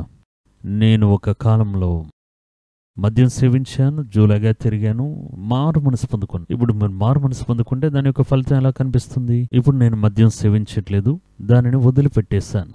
కోప్పడేవాడిని, ఇతరులతో గొడవలాడేవాడిని, మారు మనసు పొందుకున్నాను అంటే అర్థం ఏంటి? ఈ మారు మనసు పొందుకునే ఫలం అనేది ఇప్పుడు నేను అందరితో సమాధానంగా ఉంటున్నా. ఒక సమయంలో చూడండి, తప్పైన మాటలు, దూషించే మాటలు మాట్లాడుతూ ఉండేవాడిని, జంతువులా జీవిస్తూ ఉండేవాడిని. ఇప్పుడు నేను మారు మనసు పొందుకున్నా. మీరు మారు మనసు పొందుకుంటే మారు మనసు పొందుకునే విత్తనం మీరు అది వేశారు కదా, దాని యొక్క ఫలితాన్ని మీరు ఇప్పుడు చూపించాలి. నేను అలా ఉండేవాడిని, ఇప్పుడు మారు మనసు పొందుకున్నా. ఆ మారు మనసు పొందుకున్న దాని ఫలితం ఏంటని అడిగితే, ఇప్పుడు నేను దూషించే మాట్లాడట్లేదు, సువార్తను ప్రకటిస్తున్నాను. మంచి మాటలు, అనేక మందికి ఆదరణ కలిగించే మాటలే నన్ను నిండి వస్తున్నాయి. దీనికి పేరే మారు మనస్సు యొక్క ఫలము. నేను ఒక విషయం నుండి మారు మనసు పొందుకుంటే, నేను మారు మనసు పొందుకున్న దాని యొక్క ఫలితం నా జీవితంలో ప్రతిఫలించాలి. 2వ కార్యాన్ని చూడండి. ఆ మారు మనసు అని చెప్పాను కదా, నేను మారు మనసు పొందుకుంటే దాని కార్యాలు బయలుపరచబడాలి. అప్పుడే ఆ మారు మనసు అనే విత్తనం నాలో విత్తబడిందనే విషయం నేను తెలుసుకోగలను. సౌలు యొక్క జీవితాన్ని చూస్తున్నాం. ఆయన సంఘములను ఇబ్బంది గురి చేసేవాడు, సంఘములను పాడు చేశాడు. మారు మనసు పొందుకున్న తర్వాత చూడండి, ఆ మారు మనసు యొక్క ఫలం, వారు సంఘములు కట్టారు, సంఘములు ఎదిగే విధంగా చేశారు, సంఘం ఎదుగుదల గురించి ప్రయాసపడ్డారు. ఒకే వ్యక్తి మారు మనసు పొందుకోవడానికి ముందుగా సంఘాన్ని శ్రమలు పాలు చేశాడు. మారు మనసు పొందుకున్నప్పుడు ఆ మారు మనసు పొందుకున్నాడు. నేను సంఘాన్ని ఇప్పుడు శ్రమ పెట్టడం మాత్రమే కాదు, సంఘమును పెంచాడు, సంఘములను కట్టాడు, సంఘం యొక్క ఎదుగుదల నిమిత్తం ప్రయాసపడ్డాడు. ఇదే ఆయన మారు మనసు పొందుకున్న ఫలం. మీరు మారు మనసు పొందుకున్నారా? మీ మారు మనసు యొక్క ఫలం ఏం చెప్తుందో చూడాలి. మీరు ఎందులో మారు మనసు పొందుకున్నారో దాన్ని తిరిగి ముట్టకుండా ఉండడం, అలాగే దానికి వ్యతిరేకమైన కార్యాలు చేయడం. సంఘమును పాడు చేశారు, దానికి నేరుగా వ్యతిరేకంగా ఉన్న కార్యం సంఘాన్ని కట్టడం. అదే మారు మనసు యొక్క ఫలం. ఈ మారు మనసు యొక్క ఫలమునకు ఇంకో అర్థాన్ని కూడా మనం తీసుకోవచ్చు. మీరు ఇచ్చే ఫలము ఇతరులు మారు మనసు పొందుకునేయడానికి కారణంగా ఉండాలి. అదే మారు మనసు యొక్క ఫలము. నేను ఒక ఫలాన్ని ఇస్తూ ఉన్నాను, వారు దాన్ని చూస్తున్నారు, ఆశ్చర్యపడుతూ ఉన్నారు. నేను మారు మనసు పొందుకోవడం వల్ల నా యొక్క జీవితంలో మార్పు కలిగి నేను ఒక ఫలమును ఇస్తూ ఉన్నాను. దాన్ని చూసిన వారు ఒక కాలంలో ఎలా ఉండేవారు, ఇప్పుడు ఈ విధంగా మారి దేవుని యొక్క బిడ్డల్లా, దేవుని యొక్క పోలికను ధరించిన వాళ్ళ ఉన్నారే, అలా అని చూసి వారు మారు మనసు పొందుకోవాలి. ఇది చాలా ముఖ్యమైనది. అలాగైతే మన యొక్క జీవితమే మాట్లాడాలి. మారు మనసు యొక్క సాక్ష్యం మీ జీవితం యొక్క క్రియలుగా బయలుపరచబడాలి. దానిని చూసి ఒక గుంపు ప్రజలు దేవుని దగ్గర మారు మనసు పొందుకోవాలి. మీరు మారు మనసు పొందుకుంటే మీ మారు మనసు మూలంగా ఎంతమంది మారు మనసు పొందుకున్నారు? దానికి పేరే మారు మనసు యొక్క ఫలము. నేను మారు మనసు పొందుకునేటప్పుడు నా సాక్ష్యాన్ని అనేక స్థలాల్లో నేను చెప్పి ఉన్నాను. నేను మారు మనసు పొందుకున్నప్పుడు పాపపు అలవాట్ల నుండి, మత్తు పదార్థాలు, పొగ తాగటం, ఇటువంటి అలవాట్ల నుండి నేను విడిపింపబడ్డాను. నాతో ఉన్న స్నేహితులు కూడా అదే పాపపు అలవాట్లో ఉండేవారు. కళాశాలలో మొదటి సంవత్సరం, అలా 2వ సంవత్సరం చదివేటప్పుడు ఈ చెడ్డ పాపపు అలవాట్లు నన్ను పట్టుకున్నాయి. నాతో ఉన్న స్నేహితులు అదే విధంగా ఉండేవారు. నేను ఒక దినాన మారు మనసు పొందుకున్నా. యేసే నిజమైన దేవుడు అనే విషయం తెలుసుకున్నాను. ఇప్పుడు నేను మారు మనసు పొందుకున్నాను కదా, ఇప్పుడు నేను దానితో ఆగిపోలేదు. నాకు అది తెలియకుండానే నేను నా స్నేహితులతో చెప్పాను. నా స్నేహితులతో వ్యక్తిగతంగా కూర్చుని మాట్లాడేవాడిని. గుంపుగా ఉండేటప్పుడు మాట్లాడితే వారు హేళన చేస్తారు, కమెంట్ చేస్తారు. కానీ వ్యక్తిగతంగా కలిసి మాట్లాడేవాడిని. నీకంటే అధికంగా తాగేవాడిని నేను, నీకు ఈ అలవాటు నేర్పించిందే నేను, కానీ ఈరోజు అది నేను వద్దు అని చెప్తున్నానే, ఎందుకలా చెప్తున్నాడని చెప్పి నీ మనసులో ఒక ప్రశ్న రావట్లేదని అడుగుతా. వెంటనే వారు అడుగుతారు, ఎందుకు వాటన్నిటిని వదిలిపెట్టావు? ఆ వెనువెంటనే నా యొక్క సాక్ష్యాన్ని నేను వారితో పంచుకుంటా. నేను యేసుని చూడడం, యేసు నన్ను సంధించడం, దేవుడు నన్ను విడుదల చేయటం, ఆ పాప అలవాటు జ్ఞాపకం మొదలుకొని అది ఇప్పటి వరకు నాలోనికి రాలేదు అని వారికి సాక్ష్యంగా చెప్తాను. అప్పుడు వారు దాన్ని విని నేను కూడా దేవుని చూడవచ్చా అని అడుగుతారు. వారు నన్ను పిలుచుకుని వెళ్ళి, నాకు ఆ దినాల్లో ప్రార్థన చేయడం అంతా తెలియదు. మేము కూర్చొని అదేవిధంగా మోకాలు వేసి దేవుని దగ్గర హల్లెలూయా స్తోత్రం స్తోత్రం అని చెప్తూనే ఉండేవారం. ఆ సమయంలో దేవుని యొక్క పరిశుద్ధాత్మ వారిని ముట్టి వారే మారు మనసు పొందుకుని నేనే కళ్ళతో చూసి ఉన్నా. నేను మారు మనసు పొందుకుని దేవుని అంగీకరించిన తర్వాత అందులోండి ఒక 15 దినముల లోపల 22 మందిని దేవునిలోకి మారు మనసు పొందుకుని నడిపించడం మొదలుపెట్టాను. తర్వాత వారందరూ కూడుకుని ఒక కళాశాల మైదానంలో మేము 22 మంది కలుసుకుని ప్రార్థన చేసేవారం. కొన్ని సందర్భాల్లో 4 రాలేరు, 5 రాలేరు, కానీ 22 మంది కలిసి అక్కడ సంధించబడ్డారు. వారిలో అనేక మంది ఇప్పటికీ సేవకులై ఉన్నారు, పరిచర్య కూడా చేస్తున్నారు. నా తోటి స్నేహితులు, నాతో చదివిన వారు. అప్పుడు ఇదే మారు మనసు యొక్క ఫలము. నేను మారు మనసు పొందుకున్నాను దానితో ఉండిపోవడం కాదు. మీరు మారు మనసు పొందుకుంటే మీ మూలంగా ఇతరులు మారు మనసు పొందుకుంటున్నారా? అది మారు మనసు యొక్క ఫలము అని వాక్యం చెప్తూ ఉంది. ఫలములు ఇవ్వడానికే మనం మారు మనసు పొందుకుంటున్నాం. మారు మనసు యొక్క ఫలం అనేది మారు మనస్సే. అప్పుడు మీరు మారు మనసు పొందుకుంటే అప్పుడు మీరు ఇతరులు మారు మనసు పొందుకునే విధంగా ప్రయాసపడాలి. ఎలా మనం మారు మనసు పొందుకోవడానికి ప్రయాసపడాలి? మొదటి స్నేహితులున్నారు చెప్పండి, మీ బంధువులున్నారు వారికి చెప్పండి, మీతో పనిచేసేవారు ఉన్నారు కదా వారికి చెప్పండి. మీరు చూసే వారి దగ్గర మీరు మాట్లాడండి, మీ సాక్ష్యాన్ని చెప్పండి. మీ మారు మనసు అనేక మంది మారు మనసు పొందుకోవడానికి మార్గం ఏర్పరుస్తాయి. దానికి వేరే మారు మనసు యొక్క ఫలం. మనం ఈ ఫలం యొక్క అర్థాన్ని రెండుగా తీసుకోవచ్చు. ఈ మారు మనసు యొక్క ఫలం ఇవ్వడానికి మనం పిలువబడి ఉన్నాం. వాక్యం అలానే చెప్తుంది. పేతురు చూడండి, దేవుని తృణీకరిస్తున్నాడు. అదే పేతురు మారు మనసు పొందుకున్న తర్వాత తృణీకరించిన పేతురు అందరి ముందున ఒప్పుకొని తన ప్రాణభయంతోనే కదా తృణీకరించాడు. ఇప్పుడు తన సిలువలో కొట్టబడ్డానికి అప్పగించుకున్నాడు. అప్పుడు ఇదే మారు మనసు యొక్క ఫలములు అని దేవుని యొక్క వాక్యం చెప్తూ ఉంది. ఇతరులు మారు మనసు పొందుకోవడానికి ఒకటి మీరు సాక్ష్యం చెప్పవచ్చు, లేకపోతే మీ యొక్క మంచి క్రియల మూలంగా మీరు వారు మారు మనసు పొందుకునే విధంగా చేయవచ్చు. మంచి క్రియల యొక్క ఫలము అని రెండవదిగా ఒక ఫలము గురించి వాక్యం చెప్తుంది. మొదటి చూసింది ఆత్మ యొక్క ఫలము, రెండవది మారు మనసు యొక్క ఫలము, మూడవది మనం చూడబోయేది మంచి క్రియల యొక్క ఫలము. విత్తబడిన విత్తనం మంచి క్రియల యొక్క ఫలం అంటేనే మీకు అర్థమవుతుంది. విత్తబడిన విత్తనం మంచి క్రియ. ఇప్పుడు మొక్క మొలుస్తుంది కదా, అది మంచి క్రియ యొక్క ఫలము. అదే కదా, ఆపిల్ విత్తనం విత్తితే ఆపిలే కదా వస్తుంది. అప్పుడు మంచి క్రియల యొక్క ఫలము రావాలంటే మీరు మంచి క్రియలను విత్తాలి. అదే వాక్యం చెప్తుంది. కొలస్సీలు రాసిన పత్రిక 1వ అధ్యాయం 10వ వాక్యంలో ఈ విధంగా చెప్తున్నారు. సకల విధములైన మంచి క్రియలైన ఫలములను ఇచ్చి దేవుని విషయమైన జ్ఞానమందు అభివృద్ధి పొందుచు దేవునికి ప్రియులుగా ఉండుటట్టు ఆయనకి తగిన పాత్రంగా నడుచుకోవాలి. ఆనందంతో కూడిన పూర్ణమైన ఓర్పును దీర్ఘశాంతమును కనపరచునట్లు ఆయన మహిమ శక్తిని బట్టి సంపూర్ణ బలముతో బలపరచబడవలననియు మీ నిమిత్తం వేడుకుంటూ ఉన్నాం అని చెప్తున్న విశ్వాసులు తర్వాత ఈ విధంగా నడుచుకోవాలి. వారు ఇవ్వాల్సిన మూడవ ఫలము ఏంటంటే మంచి క్రియల యొక్క ఫలము. మంచి క్రియల యొక్క ఫలము అంటేనే విత్తబడేది అక్కడ మంచి క్రియ. దాని మూలంగా మొలకెత్తబోయే యొక్క మొక్కే మంచి క్రియ యొక్క ఫలము అని ఆయన అక్కడ చెప్తున్న చూడండి. ప్రతి సత్కార్యములోనూ ఆ సత్కార్యముల యొక్క ఫలములు ఇచ్చి మీరు ఆ విషయంలో అలక్ష్యంగా ఉండనే కూడదు. ఆ సత్కార్యములు చేస్తున్నాం కదా, ఇతరులకు సహాయం చేయడం, లేకపోతే లేని వారికి మన కార్యములు పంచిస్తున్నాం కదా, అందులో మీరు కృంగిపోకూడదు.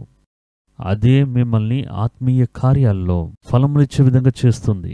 అక్కడ ఏం జరుగుతుందో చూడండి. సకల విధములైన సత్కార్యములైన ఫలములు దేవుని విషయమైన జ్ఞానమందు మీరు అభివృద్ధి పొందుకునే విధంగా చేస్తుంది. దేవుని గురించి తెలుసుకునే జ్ఞానమందు చూడండి, వాక్యంలో మీరు దేవుని తెలుసుకోవచ్చు. మీ ఆత్మీయ అనుభవంలో దేవుని మీరు తెలుసుకోవచ్చు. దేవుని యొక్క చిత్తాన్ని తెలుసుకోవచ్చు. దేవుని యొక్క శబ్దాన్ని తెలుసుకోవచ్చు. దేవుని యొక్క రహస్యాలను మీరు తెలుసుకోవచ్చు. వీటంతటికి మూల కారణం ఏమై ఉందంటే సత్కార్యములైన ఫలములు. కొంతమంది చూడండి, నేను ప్రార్థన చేస్తున్న ఇతరుల గురించి అసలు పట్టించుకోరు. నేను పరిచర్య చేస్తున్న ఇతరుల గురించి కలతే చెందరు. చిన్న విషయం కూడా ఇవ్వరు. నేను ఎప్పుడు దేవునితోనే ఉంటాను. పక్కన ఎవరున్నారు వారిని కూడా నేను చూడను. ఎవరికి నేను ఎటువంటి సహాయం చెయ్యను. అలానే ఉంటే వారిని మీరు చూస్తేనే మీకు అర్థమవుతుంది. వారు దేవుని తెలుసుకునే యొక్క జ్ఞానంలో ఏమీ తెలియని వారిగా ఉంటారు. ఎందుకంటే దేవుని తెలుసుకునే యొక్క జ్ఞానంలో అది మిమ్మల్ని పెంచుతుంది, అది మిమ్మల్ని అభివృద్ధి చేస్తుందని సత్కార్యముల యొక్క ఫలముల గురించి వాక్యం చెప్తుంది. ఒట్టి పరిచర్య చేస్తే సరిపోతుందా? కొన్ని సందర్భాలు చూడండి, దేవుడు దాన్ని అప్రిషియేట్ చేయట్లేదు. నా తర్వాత ఎవరని ఒకడు అడుగుతున్నాడు. అప్పుడు దేవుడు ఒక సంఘటన చెప్తున్నారు. ఒకడు మార్గమధ్యంలో ఒకడు దెబ్బలు పొందుకుని ఉన్నాడు. వాడు దొంగల చేతిలో పడి వాడు వస్తువులను తీసుకుని రోడ్డు మీద వాడిని కొట్టి కోన ఊపిరితో వాడిని వదిలిపెట్టి వెళ్ళిపోయారు. ఆ స్థలంలో ఉదయాన్నే వేకుజామున అది విశ్రాంతి దినంగా ఉంది. ఆ సమయంలో ఆ మార్గంలోనే వారి ప్రక్కగా ఒక బోధకుడు వెళ్తూ ఉన్నాడు. ఈ బోధకుడు విశ్రాంతి దినాన ఎక్కడికి వెళ్తున్నాడని చూస్తే దేవాలయంలో తన యొక్క యాజకత్వ పని నెరవేర్చడానికి వెళ్తున్నాడు. ఆ సమయంలో ఆ వ్యక్తిని చూస్తూ ఉన్నాడు. వాడైతే కొన ఊపిరితో ఉన్నాడు. రక్తం కారుతూ ఉంది. సహాయం చేయవచ్చు, కానీ సహాయం చేస్తే ధర్మశాస్త్రం యొక్క చట్టం ప్రకారం ఒక శవాన్ని గాని రక్తం చిందించిన ఒక మనిషిని ముట్టుకుంటే ఆ దినమంతా మీరు మలినపరచబడిన వారుగా కనిపించబడతారు. ఆ రోజు సాయంత్రం వరకు మీరు ఇంట్లోనే కూర్చుని ఉండాలి. తర్వాత ఈ యొక్క మలినం పోవడానికి కొన్ని పరిహారములు ఉన్నాయి. అవన్నీ బైబిల్లో చెప్పబడి ఉన్నాయి. ఈయన చూస్తూ ఉన్నాడు. వీడు మరణించే స్థితిలో ఉన్నాడు. శ్వాస తీసుకుంటూ ఉన్నాడు. వీడు ముఖ్యమా, లేకపోతే ఈరోజు మన దేవుని యొక్క ఆలయానికి వెళ్ళాలి, ఆరాధనకు వెళ్ళాలి, పరిచర్యకు వెళ్ళాలి, యాజకుడు అనే స్థానంలో నుండి నేను చేయాల్సిన పని ఉంది కదా, దానికి నేను వెళ్ళాలి అని ఆలోచించి చనిపోయేవాడి కంటే దేవుడే నాకు ముఖ్యమని చెప్పి వెళ్ళిపోతూ ఉన్నాడు. వాడి దృష్టిలో వాడు చేసింది సరిగ్గానే అనిపిస్తుంది. అది సరైనదే. కొంతమందిని చూడండి, నా భార్య మరణించే స్థితిలో ఉంది, ప్రాణాపాయ స్థితిలో ఉంది, నేను దాన్ని కూడా పట్టించుకోకుండా పరిచర్యకు వెళ్ళానని సాక్ష్యం చెప్పడంతా మీరు వినే ఉంటారు. ఆమెకి ఎటువంటి సహాయం లేదు, ఆమెకి వేరే ఎవరూ లేరు, పక్కనున్న వారు ఎవరూ తెలియదు. ఒకరి సాక్ష్యం ఇది. ఆ సమయంలో నేను ఈ గ్రామానికి వెళ్ళి పరిచర్య చేయాలి అని నిర్ణయించుకోవడం వల్ల నేను ఆమెను అలా వదిలిపెట్టి వెళ్ళేశాను అని చెప్తారు. వెంటనే అందరూ కనికరంతో చూస్తారు. దేవుడి మెదిగినకి ఎంత భారం, ఎంత వైరాగ్యం అనుకుంటారు. ఇదే ఈయన కూడా చేశారు. రెండోది, ఒక ప్రవక్త వస్తూ ఉన్నారు. ఆ వ్యక్తి ఎక్కడికి వెళ్తున్నాడు? ఆ రోజు విశ్రాంతి దినం వాక్యంలో చెప్పబడింది. ఆ వ్యక్తి కూడా దేవాలయానికి వెళ్తున్నారు. వెళ్ళి అక్కడ ప్రవచించబోతున్నారు. మార్గమధ్యన చూస్తే ఒక వ్యక్తి రక్తం చెంది ప్రాణం ఉందో లేదో కూడా తెలియట్లేదు. చూడగానే స్టన్ అవుతున్నాడు. ఆ మార్గం తొలగిపోయాడట. కొంతమంది చూస్తే యాక్సిడెంట్ అవుతే దూరంగా వెళ్ళి పారిపోతుంటారు. మనకెందుకు ఈ సమస్య అని. అదేవిధంగా వాడు ఆ స్థలాన్ని విడిచిపెట్టి వెళ్ళిపోయాడు. వాడి యొక్క దృష్టిలో కూడా వాడు చేసింది సరే. ఇదే ఒక వ్యక్తి ఒక గురువారం పడి ఉంటే, ఒక శుక్రవారం పడిపోయి ఉంటే ఏం చేస్తాడో మనకు తెలియదు. కానీ ఈరోజు ఆరాధన దినం, విశ్రాంతి దినం, మనం దేవుని యొక్క ఆలయానికి వెళ్ళాలి. అలాగైతే నేను వీడిని ముడితే మలనేమైపోతాను, నేను వెళ్ళలేను, కాబట్టి నేను తొలగి వెళ్ళిపోతాను అని చెప్పి వెళ్ళిపోతున్నాడు. మన మనుషులైతే ఆ సమయంలో ఒక సిలువ వేసి ప్రార్థన చేసి వెళ్ళిపోయి ఉంటారు. కానీ దాని తర్వాత ఒక సమరయుడు వస్తూ ఉన్నాడు. ఆ సమరయుడు వాడిని చూసేటప్పుడు కూర్చుని వాడిని నిలబెట్టి వాడి గాయములన్నీ కడిగి గాయానికి ద్రాక్షరసం నూనెను పూసి వాడిని ఒక సత్రమునకు తీసుకుని వెళ్ళి అక్కడ చేర్చి వాడు రావడం మనం చూస్తూ ఉన్నాం. ఒకవేళ వాడు కూడా దేవాలయంకి వెళ్తూ ఉండొచ్చు. సమరయులకు దేవాలయం లేకపోవడం వల్ల వారు దేవుని ఆరాధించడానికి యెరూషలేము దేవాలయానికి వస్తారు. వీరైతే ఊర్లో ఉన్నారు కాబట్టి అక్కడికే వెళ్తుంటారు. కానీ వీరైతే సమరయ నుండి రావాలి. అంత ప్రయాసపడి ఒకవేళ వచ్చి ఉండొచ్చు, వాక్యాలలో చెప్పలేదు, ఒకవేళ వచ్చి ఉండొచ్చు, వాడు కూడా ఆ మార్గంలో దేవాలయం వైపు వెళ్తూ ఉండొచ్చు. కానీ వాడి యొక్క మనసులో వాడు కనికరించి ఇతడికి సాయం చేస్తుంది. యేసు ఇప్పుడు ప్రశ్నిస్తూ ఉన్నారు, ఆ దెబ్బలు పొందుకున్న వాడికి ఎవడు స్నేహితుడిగా ఉన్నాడని. అప్పుడు వారు చెప్తూ ఉన్నది, సహాయం చేసిన సమరయుడు ఉన్నాడు కదా, వాడే ఆయనకు సహాయకారి, వాడే ఆయన యొక్క గాయానికి మందు పెట్టాడు అని యేసు చెప్తున్నారు. అని ఆ వ్యక్తి చెప్పగానే నువ్వు వెళ్ళి అదే విధంగా చేయని యేసు చెప్తున్నారు. అప్పుడు దేవుడు దేన్ని అప్రిషియేట్ చేస్తున్నారు అంటే, మీరు పరిచర్యకు, నేను చెప్పాను కదా, ఆ గ్రామ పరిచర్యకు తర్వాత దినం కూడా వెళ్ళవచ్చు. ఆ గ్రామం మీద నాశనం అయిపోతుందా, అగ్ని కుమ్మరించబడుతుందా? కానీ ఇక్కడ భార్య మరణంతో పోరాడుతూ ఉంది కదా. అక్కడ ఉన్నవారు ఎవరు తెలియదు, ఈ మనిషిని నమ్మి వచ్చి ఉన్నారు. అదేదో గొప్ప విషయంగా చెప్పి దానిలో కానుకలు సపరేట్ చేసి, డబ్బులన్నీ సపరేట్లు చేసి, తనేదో వైరాగ్యం గలవాడని చెప్పి అంతస్తులు కట్టి ఇవన్నీ చేస్తూ ఉన్నాడు. మనం చూస్తున్నాం, అందులోకి మనం వెళ్ళవద్దు. యాజకుడు అదే విధంగా వెళ్ళాడు, మంచిదే. ప్రవక్త కూడా అదే విధంగా వెళ్ళాడు, దేవుడి మీద ప్రేమతో వెళ్ళాడు, అది మంచిదే. కానీ దేవుడు అభినందించే ప్రేమ సత్కార్యం అండి. దేవుడు దీన్ని అప్రిషియేట్ చేస్తున్నారు చూడండి. వారిని దేవుడు దండించలేదు, వాడు అలా చేశాడే మోసగాడు అని చెప్పి తిట్టలేదు, శపించను లేదు. కానీ దేవుడు ఈ వ్యక్తిని అభినందించారు. అదే మనం అర్థం చేసుకోవాలి. అప్పుడు ఈ సమయరుడు అనేవాడు సహాయం చేసేవాడిని సూచిస్తున్నాడు. అదేవిధంగా మీరు చేయండి అనేది దేవుడు ఈ స్థలంలో మనకు నేర్పిస్తూ ఉన్నారు. వాడు ఎవరో ఏ స్థలమో తెలియదు. మీరు ఎందుకు వచ్చారో, ఎందుకు వెళ్తున్నారో, మీకేం పని ఉందో తెలియదు. మీ ప్రయాణం యొక్క ఉద్దేశం కూడా తెలియదు. మీరు ఎందు గురించి అక్కడ అరణ్య మార్గంలో వెళ్తూ ఉన్నారో తెలియదు. వారికి ఒక అవసరత ఉన్న విధంగా ఈ సమరుడికి ఒక అవసరత ఉంటే కదా ప్రయాణం చేస్తాడు. దాన్ని కూడా బ్రేక్ చేస్తూ ఒక మనిషికి సహాయం చేశాడే, దానిని దేవుడు ఇతరుల్ని స్నేహించడం, ఇతరుల్ని ప్రేమించడం అనే విషయాన్ని యేసు మనకు నేర్పిస్తూ ఉన్నారు. అప్పుడు ఈ సత్క్రియలు అనేవి చాలా ముఖ్యం. ఒక ప్రసంగం చేస్తున్నాం, బైబిల్ వాక్యాన్ని ధ్యానిస్తూ ఉన్నాం, ఇతరులకు చెప్తున్నాం, ఇవన్నీ మంచి క్రియలే. దానికన్నా ఇతరుల మనుషులకందరికీ సరైన సమయంలో సాయం చేస్తున్నాం చూడండి, అది సత్కార్యం. అది సత్కార్యం యొక్క ఫలము అని వాక్యం చెప్తూ ఉంది. అప్పుడు దేవుని యొక్క వాక్యంలో మనం దీన్ని చదివి చూస్తున్నాం. ఆయన ఏం చెప్తున్నారంటే, ఆ కొలస్సీయులకు రాసిన పత్రిక 1వ అధ్యాయం 10వ వాక్యంలో, సకల సత్కార్యముల్లో సఫలగుచు దేవుని విషయమైన జ్ఞానమందు అభివృద్ధి పొందుచు. అప్పుడు దేవుని విషయమైన జ్ఞానమందు మీరు అభివృద్ధి పొందుకుని మిమ్మల్ని ప్రేరేపించింది ఏంటని అడిగితే, మీరు చేసిన సత్కార్యములనే ఫలములు. అన్ని విషయంలో ప్రభువుని సంతోషపెట్టినట్లు ఆయనకు తగినట్టుగా నడుచుకోవడం, అదే చాలా ముఖ్యం. ఇప్పుడు నేను చెప్పాను కదా, యాజకులు వాడు భక్తితోనే వెళ్ళారు, దేవుడు దాన్ని కూడా చూశారు. ఇంకొకటి దాటి వెళ్ళాడు, ఒక ప్రాఫెట్, దీర్ఘదర్శి, వాడు కూడా దేవుడి యొక్క విషయమై గమనం ఉంచి వెళ్ళాడు. కానీ దేవుడు మూడోదిగా వచ్చాడు చూడండి, వాడి మీదే దేవుడి యొక్క ఇష్టం వచ్చింది. చూసారా, దెబ్బలు పొందుకుని ప్రాణం గురించి పోరాడుతున్న ఒక మనిషికి సాయం చేశాడు కదా. ఇతరులు వారి యొక్క బాధ్యత నెరవేర్చారు. దేవుడు దాన్ని తప్పని చెప్పట్లేదు. కానీ దేవుని యొక్క ప్రియం ఎక్కడ కలుగుతుందంటే, ఎవరిని ఎక్కడ దేవుడు పర్టికులర్గా చూపిస్తున్నారు చూడండి, ఆ సమరయుడిని దేవుడు చూపిస్తూ ఉన్నారు. అప్పుడు సత్కార్యములు చేయడంలో నిరుత్సాహపడకుండా ఉండండి. ఆ సత్కార్యముల యొక్క ఫలం యొక్క ప్రతిఫలం ఏంటో తెలుసా? దేవుని తెలుసుకునే జ్ఞానంలో అది మిమ్మల్ని ఎదుగజేస్తూ ఉంది. దేవునికి ప్రియము కలిగే విధంగా మిమ్మల్ని నడిపిస్తూ ఉంది. మీరు దేవుని యొక్క ప్రియమునకు పాత్రమైన వారిగా మారిపోతూ ఉన్నారు అని వాక్యం చెప్తూ ఉంది. తర్వాత కార్యాన్ని మీరు ఇందులోనే చూడండి.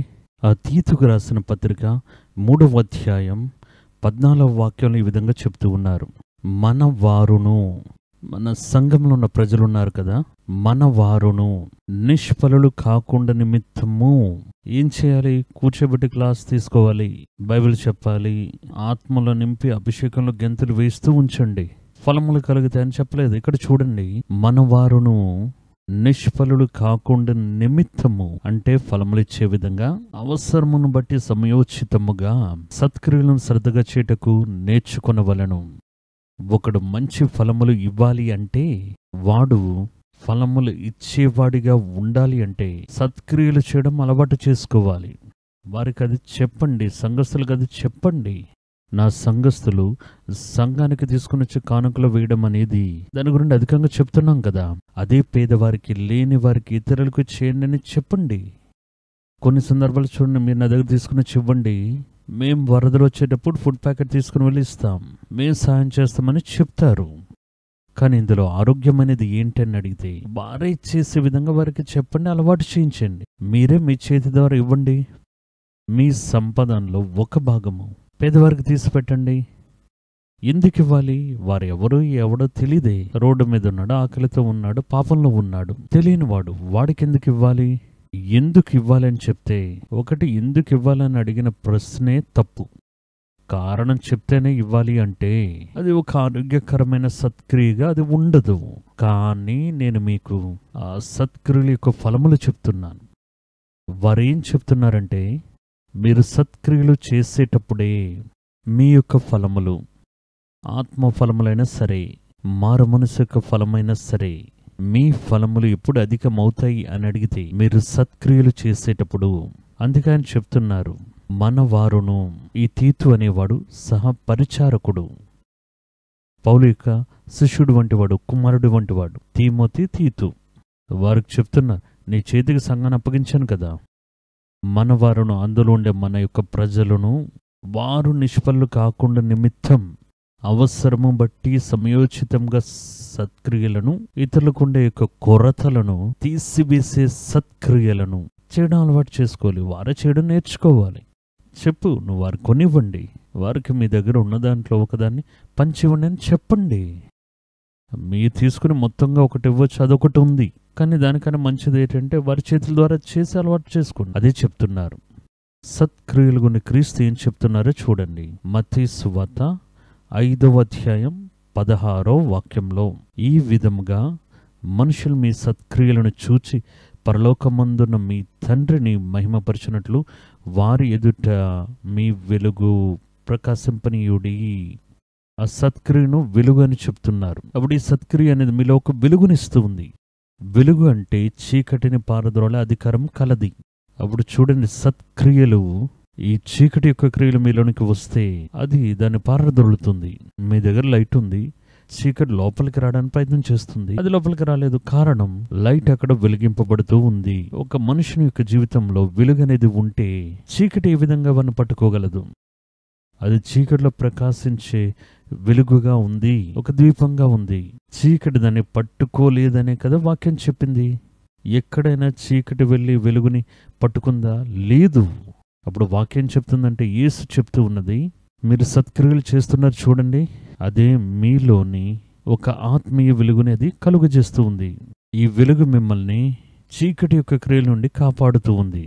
ఒక శాపం వస్తుంది, చీకటి పారిపోతూ ఉంది, అది మీకే తెలియదు. ఒక ఆపద వస్తుంది, అది మీకు తెలియకుండా అది పారిపోతుంది. ఎందుకంటే మీరు లైట్ వేసి ఉంచారు కదా. కొంతమంది చూడండి, రాత్రి నిద్రపోయేటప్పుడు లైట్ వేసుకుని ఉంటారు. అప్పుడు అదేవిధంగా మీ జీవితంలో ఎప్పుడు ఆ దీపం వెలిగించబడుతూనే ఉంది. అది వెలిగించబడి ఉంటే చీకటి ఎలా లోపలికి వస్తుంది?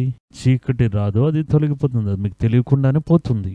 ఒక చీకటి యొక్క క్రియ, ఒక సాతాను యొక్క తంత్రం, ఒక వ్యాధి, ఒక ప్రాణాంతిక వ్యాధి, బలహీనం, అది వచ్చేటప్పుడు అది ఏం చేస్తుందంటే, ఆ చీకటిని మీ మీద జయం పొందడానికి వచ్చేటప్పుడు ఈ వెలుగు ప్రకాశించబడుతూ ఉంటే ఇతరులకు మాత్రమే వెలుగు కాదు, ఈ లైటు చీకటి మిమ్మల్ని ముట్టుకున్నట్లు మీకొక కాపుదల కంచెను ఏర్పాటు చేసేస్తుంది. అప్పుడు సత్క్రియలు దేవుడు వెలుగుకి ఆనవాలుగా చెప్తున్నారు.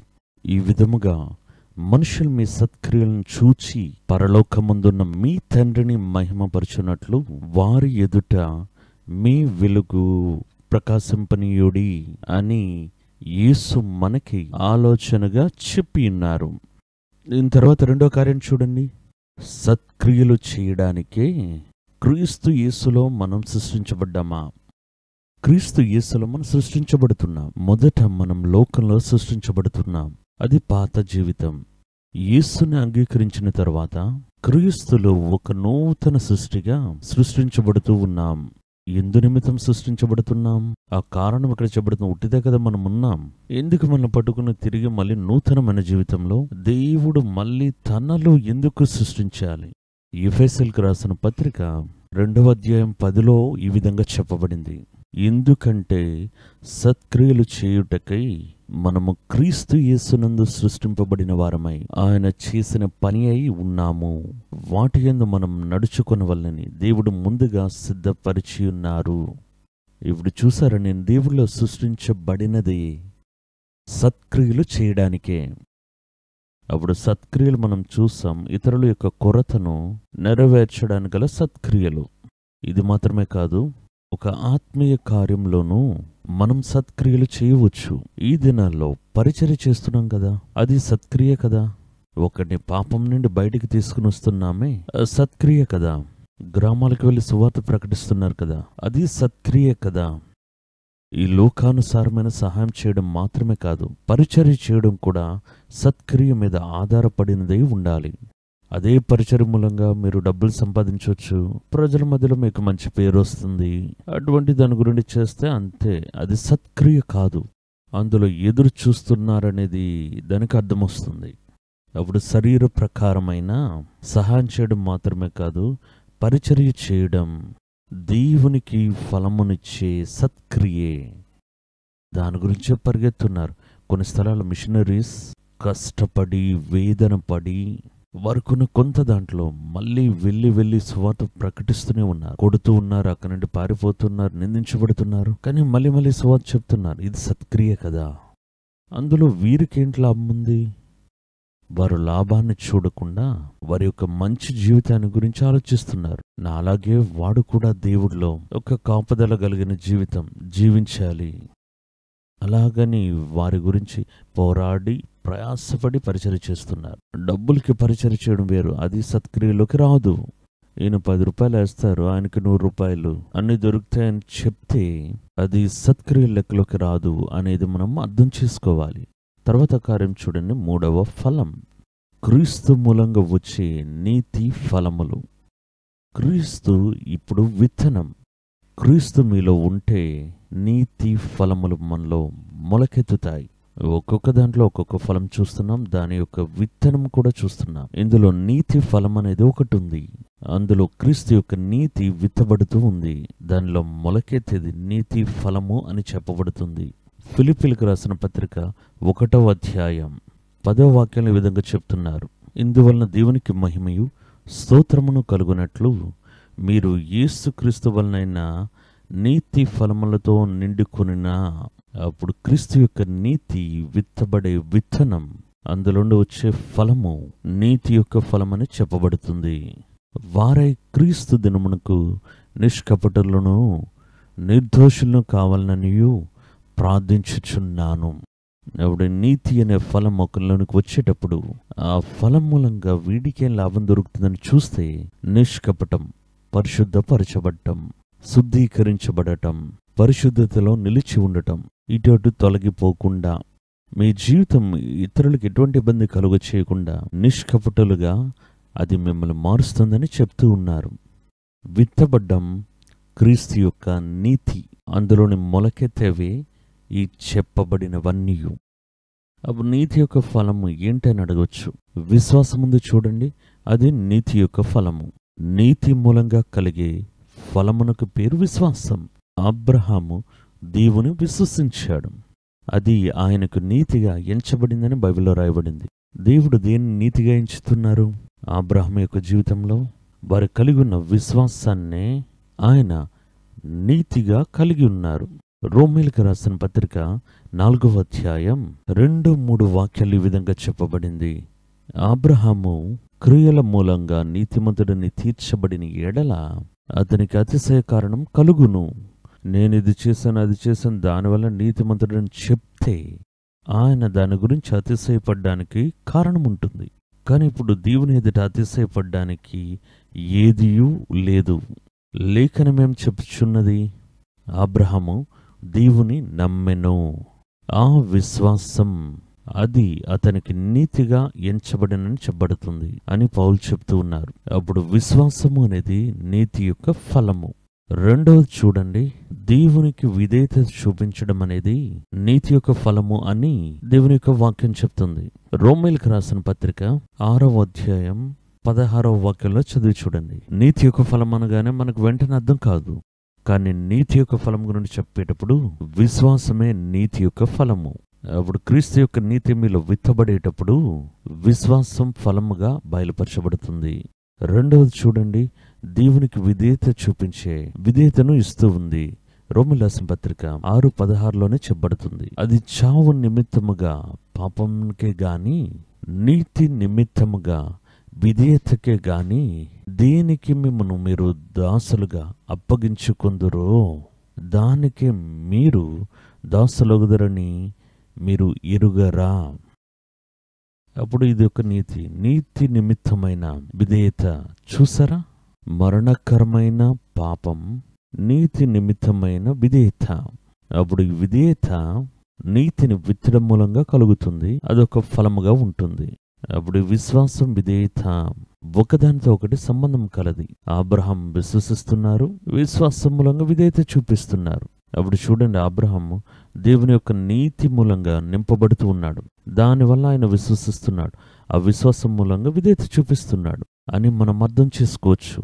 తర్వాత కార్యం చూడండి, పాపం చేయకుండా ఉండటం, మేల్కొని ఉండటం, అది నీతి యొక్క ఫలం. పాపము చేయకుండా పాపానికి దూరంగా ఉండడం నీతి యొక్క ఫలము. 1 కొరింథీయులకు రాసిన పత్రిక 15వ అధ్యాయం 34వ వాక్యంలో ఈ విధంగా చెప్పబడింది, మీరు పాపము చేయకుండా నీతి ప్రవర్తన గలవారే మేల్కొని. చూసారా, అప్పుడు ఈ మేల్కొని ఉండడం అనేది నీతి యొక్క ఫలంగా వస్తుంది. ఇది పాపం, ఇది తప్పు, ఇది చేయకూడదు. ఈ విషయం అనేది మీలో విత్తబడిన నీతి అనే కార్యం మూలంగా వచ్చే మేల్కొని పని దేవుడి యొక్క వాక్యం చెప్తుంది. మీరు మేల్కొన్న వారిగా ఉన్నట్లయితే కొందరికి దేవుని గురించిన జ్ఞానం లేకుండా ఉన్నారే అని వారు చెప్తున్నారు. తర్వాత చివరి విషయం చూడండి, వారు చీకటితో సహవాసం కలిగకుండా ఉండటం నీతి యొక్క ఫలముల్లో ఒకటి. నీతి మీలో విత్తబడి ఉంటే చీకటితో మీకు ఎటువంటి సంబంధం ఉండదు. 2 కొరింథీయులకు రాసిన పత్రిక 6వ అధ్యాయం 14వ వాక్యం, మనుషుల్ని ప్రేమించాలి కానీ వారి యొక్క చీకటిమయమైన కార్యాలకు సహకరించకుండా ఉండాలి. అది మనం అర్థం చేసుకోవాలి. ఇక్కడ ఆయన ఏం చెప్తున్నా చూడండి, మీరు అవిశ్వాసులతో జోడుగా ఉండకుడి. నీతికి దుర్నీతితో ఏమి సాంగత్యం? వెలుగునకు చీకటితో ఏమి పొత్తు? ఇప్పుడు ఆయన ఏం చెప్తున్నారంటే, నీతి యొక్క ఫలము అనేది చీకటితో అది మీకు సాంగత్యాన్ని కలుగు చేయదు, చీకటితో మిమ్మల్ని అది కలపదు.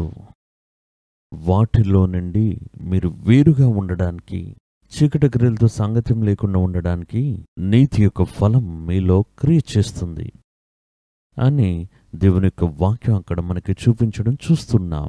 ఇవన్నీ మంచి ఫలములు, ఆత్మఫలము, మారు మనస్సు యొక్క ఫలము, చూడండి నీతి యొక్క ఫలము, సత్క్రియల యొక్క ఫలము అని మంచి ఫలముల గూర్చి దేవుని యొక్క వాక్యంలో చెప్పబడింది. ఈ మంచి ఫలములు ఎలా మనలో కలుగుతాయి, ఏ విధంగా మనలో కలుగుతాయి, అది మనకు తెలుసుకోవాలి కదా. నేను ఇంతకు ముందే చెప్పాను, ఆ ఫలం యొక్క విత్తనం మొదట మనలో విత్తబడాలి. విత్తబడిన ఆ విత్తనము ఫలం ఇచ్చే విధంగా ఆ విత్తబడిన స్థలం అర్హత గలదానిగా ఉండాలి. దేవుని దగ్గర మనం అడిగేటప్పుడు రక్షణ అనేది అందరికీ ఇస్తూనే ఉన్నారు, ఆత్మ యొక్క పరిపూర్ణత అందరికీ ఇస్తున్నారు, ఆత్మ అనే యొక్క విత్తనమును అందరిలోనే పెడుతున్నారు, వాక్యం అనే విత్తనాన్ని కూడా వేస్తూ ఉన్నారు. కానీ అందరిలో అది మొలకెత్తట్లేదు అంటే విత్తనంలో తప్పులేదు, పడిన స్థలంలోనే తప్పనేది ఉంది. మొదట దాన్ని మీరు సరిచేయాలి. ఈ దేవుని యొక్క వాక్యం చెప్తూ ఉంది, మనకి ఎప్పుడు ఫలములు కలుగుతూ ఉన్నాయి. మొదటి కార్యం, క్రీస్తులో నిలిచి ఉన్నట్లయితే ఫలములు కలుగుతాయి. ఒక విత్తనం ఒక స్థలంలో విత్తబడి ఆ స్థలములో నిరంతరంగా నిలిచి ఉండాలి. ఫలము ఇచ్చేంత వరకు అది నిలిచి ఉండాలి, అప్పుడే అది ఫలములు ఇస్తుంది. అప్పుడు ఒక విత్తనం అనేది విత్తబడి మీరు 10 దినాల తర్వాత చూస్తున్నారు విత్తనం ఎక్కడా అని, అది ఏం మొలకెత్తలేదు, అది మీకు కనిపించలేదు. అది లోపల నుండి ప్రాసెసింగ్ అవుతూనే ఉంటుంది, అది మీకు కనిపించలేదు. వెంటనే దాన్ని తవ్వి తీసుకుని వేరే స్థలంలో మనం పాతుదాం అని తీసుకుని వేరే స్థలంలో పెడుతున్నాం. మళ్ళీ 3 దినాల తర్వాత వచ్చి చూస్తున్నాం అక్కడికి వచ్చి చూడగానే మనకు ఒక అసంతృప్తి, ఇంకా రాలేదు, మళ్ళీ తవ్వుతున్నాం, వేర్లను వచ్చినట్టు కనిపిస్తున్నాయి, ఫలము రావట్లేదు. వెంటనే దాన్ని ఇంకొక స్థలంలో వేస్తున్నా, ఇలా 4 స్థలాల్లో పెట్టి విసిరివేస్తున్నా. ఈ విత్తనం మంచిది కాదు అని పడవేస్తున్నా. ఆ విత్తనము విత్తబడిన స్థలములో నిలిచి ఉంటేనే ఫలమునిస్తుంది. అది ఫలం ఇచ్చే విధంగా నిలిచి ఉండాలి. అదే విధంగా దేవునితో జీవితం కట్టబడేటప్పుడు ఫలం అధికమవడానికి ముందుగా, ఫలం ఇవ్వడానికి ముందుగానే వీరు ఆ బంధాన్ని కట్ చేసేస్తారు. అప్పుడు దేవునిలో నిలిచి ఉంటేనే దేవుని యొక్క మాటలు, దేవుని యొక్క అభిషేకం, దేవుని యొక్క క్రియలు, దేవుని యొక్క నీతి, పరిశుద్ధం అవి మీలో విత్తబడేటప్పుడు మీరు దేవునితో కలిసి ఉంటేనే అది ఫలములనిస్తుంది. యోహాను సువార్త 15వ అధ్యాయం 4-5 అదే చెప్తున్నారు. నా యందు నిలిచి ఉండుడి. నిలిచి ఉండకుండా ఇటు అటు తిరుగులాడుతున్నాడు చూడండి, వాడి యొక్క జీవితంలో ఎటువంటి ఫలమును మీరు చూడలేరు. 4 రోజులు చక్కగా ఉంటారు, తర్వాత దేవుని నుండి దూరంగా పారిపోతారు. అప్పుడు మళ్ళీ తిరిగి వస్తారు, అయ్యో పాపం చేసేసాను బ్రదర్, నన్ను ఒక సందేశం విన్నాను, వెంటనే నాకు గుబులు కలిగింది, మనం ఒక కాలంలో ఏ విధంగా ఉన్నా మళ్ళీ తిరిగి వచ్చేసాను అని వచ్చి కొన్ని దినాలు వచ్చి ప్రార్థన చేస్తారు. మళ్ళీ ఈ లోకం యొక్క కలతలు, ఈ కార్యాలు రాగానే మళ్ళీ తిరిగి వెళ్ళిపోతారు, మళ్ళీ వాడిని చూడలేం. అప్పుడు రావడం, వెళ్ళిపోవడం, ముట్టడం, ఇలా ఉంటే ఏ విధంగా ఫలములు ఉంటాయి? అప్పుడు దేవుళ్ళో ఒక్కసారి మీ జీవితం అంటు కట్టబడితే మీరందరూ నిలిచి ఉండాలి, అంటు కట్టబడి ఉండాలి.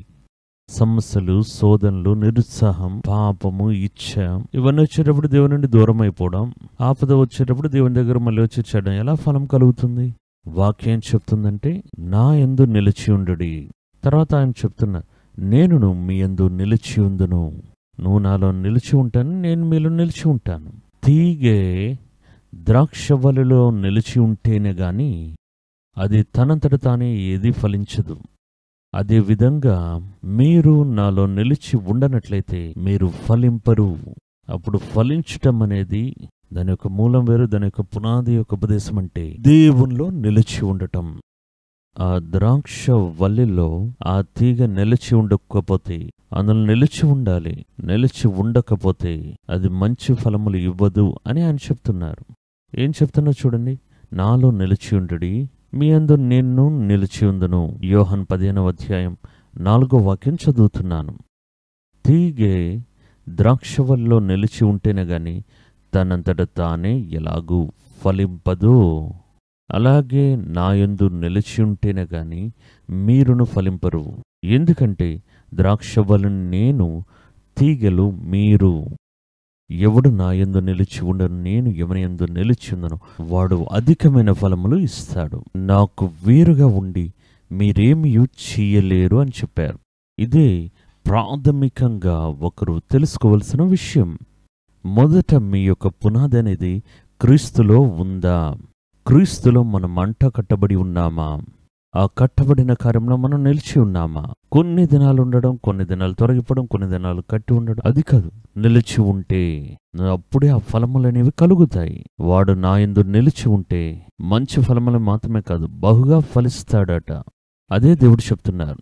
రెండో కార్యం చూడండి, ఇంకా కొన్ని కార్యాలను వాక్యం చెప్తుంది. ఫలించడానికి మనం ఏం చేయాలి? 2 పేతురు రాసిన పత్రిక 1వ అధ్యాయం 4 నుండి కొన్ని వాక్యములు. అందులో పేతురు చెప్తున్న చూడండి, ఈచ్ఛ మూలంగా కలుగు కీడు నుండి తప్పించబడి, ఈచ్ఛ మూలంగా ఈ లోకంలో కలిగే కీడుల నుండి తప్పించబడి దైవ స్వభావమందు పాలివారొగనట్లు అమూల్యములములను అత్యధికములైన వాగ్దానములు మనకి అనుగ్రహించబడి ఉన్నాయి. ఈ హేతువు చేతనే మీ మటుకు మీరు పూర్ణ జాగ్రత్త గలవారై మీ విశ్వాసమునందు ధైర్యమును, ధైర్యమునందు జ్ఞానమును, జ్ఞానమునందు ఆశానిగ్రహమును, ఆశానిగ్రహమునందు సహనమును, సహనమునందు దైవభక్తిని, దైవభక్తియందు సహోదర ప్రేమను, సహోదర ప్రేమయందు దయను అమర్చుకొనుడి. ఏదేది కాంబినేట్ చేయాలని ఇక్కడ రాసి ఉన్నారు. ఇవన్నీ కలిపి అమర్చుకోవాలి. ఇవి మీకు కలిగి విస్తరించిన ఎడల, ఇందులో మీరు ఎదిగితే అవి మన ప్రభువైన యేసుక్రీస్తును గుర్చిన అనుభవ జ్ఞాన విషయంలో మిమ్మల్ని సోమరులైన నిష్ఫలులైన కాకుండా చెయ్యును. మీరు ఖచ్చితంగా ఫలం ఇచ్చి తీరుతారు. కానీ ఇవన్నీ మీరు కలిపి ఇవ్వాలి. ఇన్ని విషయాలు మనం కలపాలా? అవును, అమర్చుకోవాలి. ఒక సాధారణమైన ఆహారంలోనే మీరు తింటున్న ఒక కూరకైనా, మీరు తినే ఏ ఆహారంకైనా ఎన్ని వస్తువులు మీరు కాంబినేట్ చేస్తుంటారు? ఈ మంచి ఫలములు ఫలించాలంటే ఇవన్నీ మీ జీవితంలో ఒకదానితో ఒకటి అంటుకట్టబడి మీరు క్రీస్తులో నిలిచి ఉంటే అది మిమ్మల్ని ఫలింపని వారిగా ఉంచదు. వాటంతటా అవే ఫలములు మీలో ఫలిస్తాయి అని దేవుని యొక్క వాక్యం చెప్తుంది. మూడవ కార్యం, సత్క్రియలు ఫలములు కలుగజేస్తున్నాయి. దీని గురించి మనం ఇంతకు ముందే చూసి ఉన్నాం. తీతుకు రాసిన పత్రిక 3:14లో మన వారును ఫలించిన వారుగా ఉండకుండానట్లు కొరతలు తీసే విధంగా సత్క్రియలు చేయడం అలవాటు పరుచుకోవాలి. అప్పుడు సత్క్రియలు ఫలములు కలుగజేస్తున్నాయి. తర్వాత చూడండి, దేవుని యొక్క వాక్యం ఫలములను కలుగజేస్తుంది. మీకు తెలిసింది, కీర్తనల గ్రంథం 1వ అధ్యాయం 1 నుండి 3 వరకున్న వాక్యాలు చదివి చూడండి.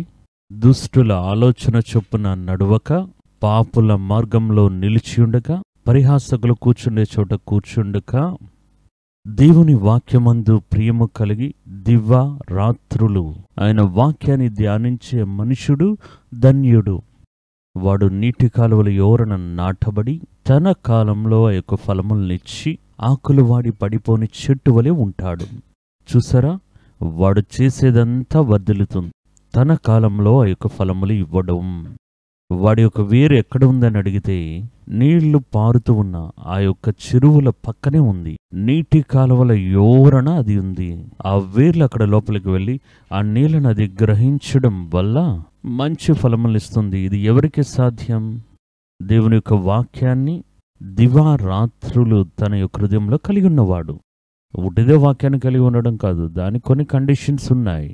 ఏం కండిషన్ అంటే, దుర్మార్గుల యొక్క ఆలోచనలో నడవకూడదు, పాపుల యొక్క మార్గంలో ఉండకూడదు, పరిహాసకులు కూర్చుండే చోటు కూర్చోకూడదు.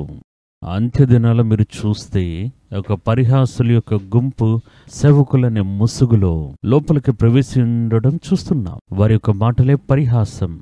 వాక్యాన్ని పరిహాసిస్తున్నారు, క్రీస్తుని పరిహసిస్తూ ఉన్నారు, సేవకుల్ని పరిహసిస్తూ ఉన్నారు, సేవ చేసేవారిని పరిహసిస్తూ ఉన్నారు. ఏదో వారు నీతిని మాట్లాడేటట్టుగా మాట్లాడుతున్నారు. ఈ పరిహాసాన్ని చెవియొగ్గి వింటూ ఉన్నారు. చూడండి, ఒక సేవకుడు చెప్తూ ఉన్నాడు, నేను చాలా దేవుని యొక్క సత్యమును, లోతైన కార్యాన్ని ప్రసంగం చేశాను యూట్యూబ్లో. వ్యూస్ చూస్తే ఒక 150 మంది, 200 మంది, ఒక 700 మంది అది దాటి వెళ్ళట్లేదు. నేను ఎప్పుడైతే ఇతరుల సేవకుల గురించి వాడు తప్పు వీడు తప్పని మాట్లాడడం మొదలు పెడితే అందులో 10,000, 20,000, 40,000 మంది ఆ వ్యూస్ వస్తూ ఉన్నాయి. కాబట్టి ఏం చేస్తున్నాను, చాలా హార్ష్గా వారి యొక్క కొరతలన్నీ చూస్తూ అందులో నా సమయాన్ని వెచ్చించి ఎవరేం మాట్లాడి ఉన్నారు, ఎవరి యొక్క యూట్యూబ్లో ఎవరి గురించి వారు చెప్పినారు, ఇదే నేను వెతుక్కుని చూస్తూ నేను నా ఛానల్లో ప్రసంగం చేసి వస్తున్నాను అని చెప్పారు. ఇటువంటి వారు ఎందుకు లోపలికి వస్తున్నారు అంటే దానికి వారు చెప్పే కారణం, ప్రజలు దీన్నే కోరుకుంటున్నారు. దాంట్లో వారికి ఏదైనా ప్రయోజనం ఉంటుందంటే అలా వారు కోరుకోవట్లేదు.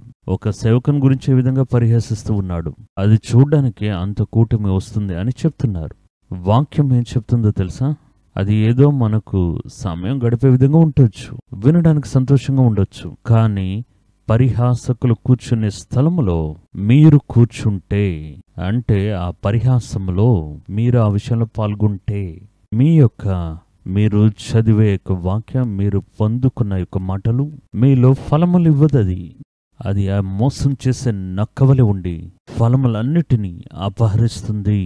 అప్పుడు ఇవన్నీ చేసిన తర్వాతే దేవుడి యొక్క వాక్యం మనలో క్రియలు చేస్తే ఫలములు కూడా అది ఇప్పిస్తుంది. ఆయన లేకుండా ఉట్టి వాక్యం చెప్పాలంటే చెప్పొచ్చు కదా, దివారాత్రులని ఆరంభించవచ్చు ఉండొచ్చు. దేవుని వాక్యాన్ని ఎవరైతే ధ్యానిస్తారో వాడు ధన్యుడని చెప్పి ఉండొచ్చు. ధ్యానించడానికి, దివారాత్రంలో ధ్యానించడానికే మీకు కొన్ని కండిషన్స్ అవసరమై ఉన్నాయి, కొన్ని క్వాలిఫికేషన్ అవసరమై ఉన్నాయి.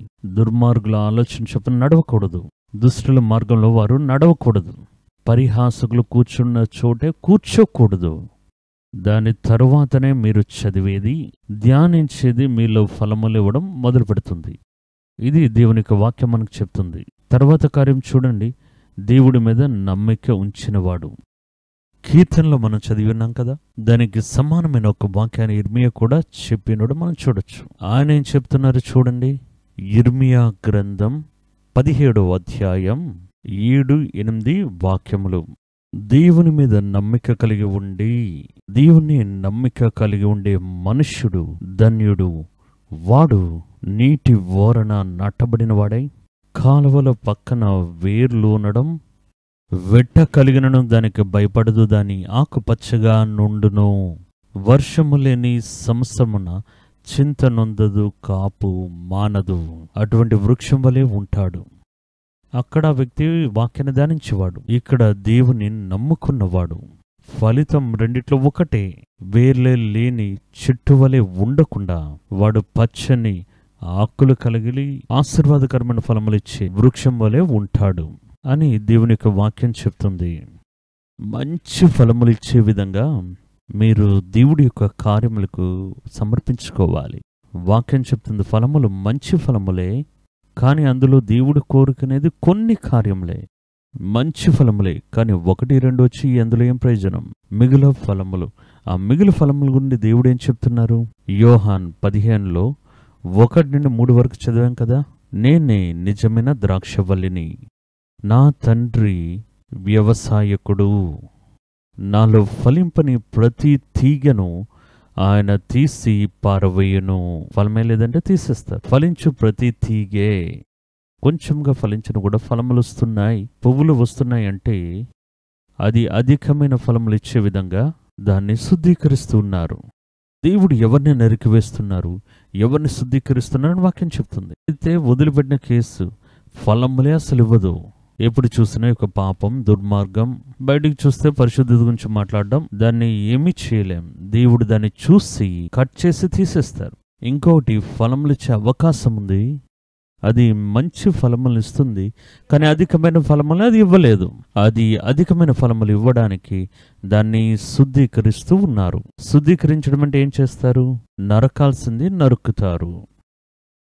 అదే కదా శుద్ధీకరించడం. మీరే చూడండి, పెద్ద పెద్ద కొబ్బరి తోటలు ఉంటాయి, అందులో కొబ్బరి కాయలు, లేతకాయలు అవి వచ్చేటప్పుడు చెట్టు మీదకి ఒకసారి ఎక్కి అనవసరమైన గెలలు, ఆ పైన మూస్తూ ఉన్న ఆ యొక్క విషయాలు, వీటన్నిటిని తీసి శుద్ధీకరించడం చూస్తుంటా. అదెందుకు తెలుసా?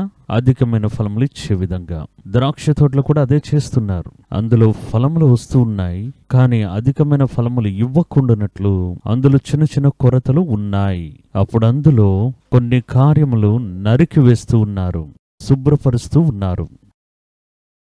ఫలించు ప్రతి తీగ మరీ ఎక్కువగా ఫలింపవలనని దానిలోని పనికిరాని తీగలను తీసివేస్తున్నానని చెప్పిన మాటలు బట్టి మీరిప్పుడు పవిత్రులై ఉన్నారు అని ఆయన చెప్తున్నారు. అప్పుడు శుభ్రపరుస్తున్నారు, నరుకుతున్నా చూడండి. అవే శిక్షలు. దేవుడు మనల్ని శిక్షించి, అంటే మనల్ని దండించి, ఖండించి, మనల్ని సరిచేయడం అధికమైన ఫలములు ఇవ్వడానికే అని దేవునికి వాక్యం చెప్తుంది. ఫలములు పాడు చేసే కొన్ని కార్యములను దేవుడి యొక్క వాక్యం ఇక్కడ స్పష్టంగా చెప్తూ ఉంది. ఏది ఫలములను పాడు చేసే కార్యములు? నేను వేగంగా చదువుతాను. యూదా పత్రిక 1వ అధ్యాయం 12వ వాక్యంలో విధంగా చెప్పబడింది. ఫలములను పాడు చేసే కార్యములు. వీరు వారికి తెలియని కార్యములను దూషించేవారుగా ఉన్నారు. వివేక శూన్యములకు మృగముల వలె వీరైతే తాము గ్రహింపిన విషయములను గూర్చి వారిని వారు నాశనం చేసుకుంటున్నారు. అయ్యో వారికి శ్రమ! వారు కయీను నడిచిన మార్గం నడిచిరి, బహుమానం పొందవలనని బిలాము నడిచిన త్రప్పుతోవల ఆతురముగా పరిగెత్తిరి, కోరా చేసినట్టు తిరస్కారము చేసి నశించిరి. వీరు నిర్భయముగా మీతో సుభోజనము చేయుచు తమ్మును తాము నిర్భయముగా పోషించుకొనుచున్నారు. వీరు గాలిచేత అటు ఇటు కొట్టుకొనిపో నిర్జల మేఘములుగాను, ఆకులు రాలిపోయి ఫలములు లేక 2 మారులు చచ్చి వేళ్లతో పెళ్లగింపబడిన చెట్లుగాను ఉన్నారు. ఎవరు? దుర్మార్గంగా జీవించేవారు. వారు సుభోజనముల మరకలుగా ఉన్నారు. వారి యొక్క గుణం ఏంటంటే, అదే యూదా గ్రంథంలో 16-19 వాక్యాలను చెప్తున్నారు.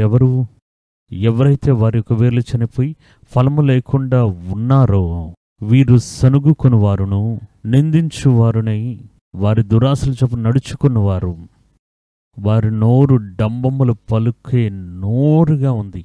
లాభము నిమిత్తం ముఖస్తుతి చేస్తారు. ఇవన్నీ ఫలములను పాడు చేసే ఆ తోడేలు, గుంట నక్కలు వంటివి. అప్పుడు దేవుళ్ళో నిలిచి ఉండండి. దేవుని వాక్యం మూలంగా మీరు శ్రేష్టమైన ఫలములు, అధిక ఫలములు ఇవ్వండి. దేవుని మీద నమ్మిక కలిగి ఉండండి. ఇవన్నీ మిమ్మల్ని అధికమైన ఫలములు ఇచ్చే విధంగా దేవుడి యొక్క ఫలముల మూలంగా మహిమపడటం అవకాశం ఉంటుంది. దీని నిమిత్తమే దేవుడు మనల్ని పిలిచి ఉన్నారు. మంచి ఫలములు ఇవ్వడానికి దేవుడు మనల్ని పంపి ఉన్నారు. యోహాను సువార్తలో మనం ధ్యానించడానికని తీసిన వాక్య భాగం అదే మనకి చూపిస్తూ ఉంది. దీని గురించే దేవుడు మనల్ని ఏర్పరిచి ఉన్నారు. ఈ నమ్మిక మీ యొక్క జీవితంలో ఎల్లప్పుడూ మీ తోడుగా ఉండి, దేవునిలో మీరు అధికమైన ఫలములను ఇచ్చి, దేవుని రాకడ దినమున మీరు అధికమైన మహిమను పొందుకునే విధంగా మిమ్మల్ని నడిపించునుగాక. ఆమేన్. తలలు దించుకుని ఒక చిన్న ప్రార్థన చేద్దాం. మా ప్రభువును రక్షకుడైన యేసుక్రీస్తు వారు ఈ మాటలు విన్న, ఈ యొక్క ధ్యానమును వినిన ఒక్కొక్కరి ఆత్మీయ నేత్రాలను దేవా మీరు తెరచి, వారు ఫలములిచ్చే జీవితంలోకి దేవుని నిమిత్తం ఫలించి నిలిచి ఉండేందుకు మీరు వారికి సహాయం చేయండి. మంచి ఫలములు ఇవ్వని చెట్లు అన్నీ నరికి అగ్నిలో వేయబడతాయన్న వాక్యానుసారంగా మంచి ఫలములు ఇవ్వడానికే మేము దేవునిలో పిలువబడి ఉన్నాం, ఏర్పరచబడి ఉన్నాం అనే యొక్క వాక్యానుసారం మేము మంచి ఫలములు ఇవ్వడానికి ఒక్కొక్కరిని బలపరచండి. మేము చెప్పింది కొంచెమే. మీ బిడ్డల దగ్గర ఈ కార్యముల గురించి మీరు ఇంకను అధికంగా మీరు మాట్లాడండి. తర్వాత మీరు వారిని నడిపించండి, కాపాడండి. యేసుక్రీస్తు నామమున మా ప్రార్థనలు అంగీకరించండి మా తండ్రి. ఆమేన్. దేవుడు ఈ దినాన మనతో మాట్లాడి ఉన్నారు. మనం చేసిన ప్రార్థనలన్నింటినీ అంగీకరించి ఉన్నారు. దేవుడి యొక్క వాక్యం మన మధ్యలో బయలుపరచబడింది. దేవుడు తన యొక్క ఆత్మ పరిపూర్ణతతో మనల్ని నింపి ఆశీర్వదించి ఉన్నారు. ఈ దేవుడు ఎన్నటికీ సదాకాలముల్లో మన దేవుడు మరణం పర్యంతం మనల్ని నడిపిస్తారని వాగ్దానం చేసిన దేవుడు. ఇంకా దేవుడు తన యొక్క కృపలో, కనికరములో మిమ్మల్ని కాపాడునుగాక. ఆమేన్.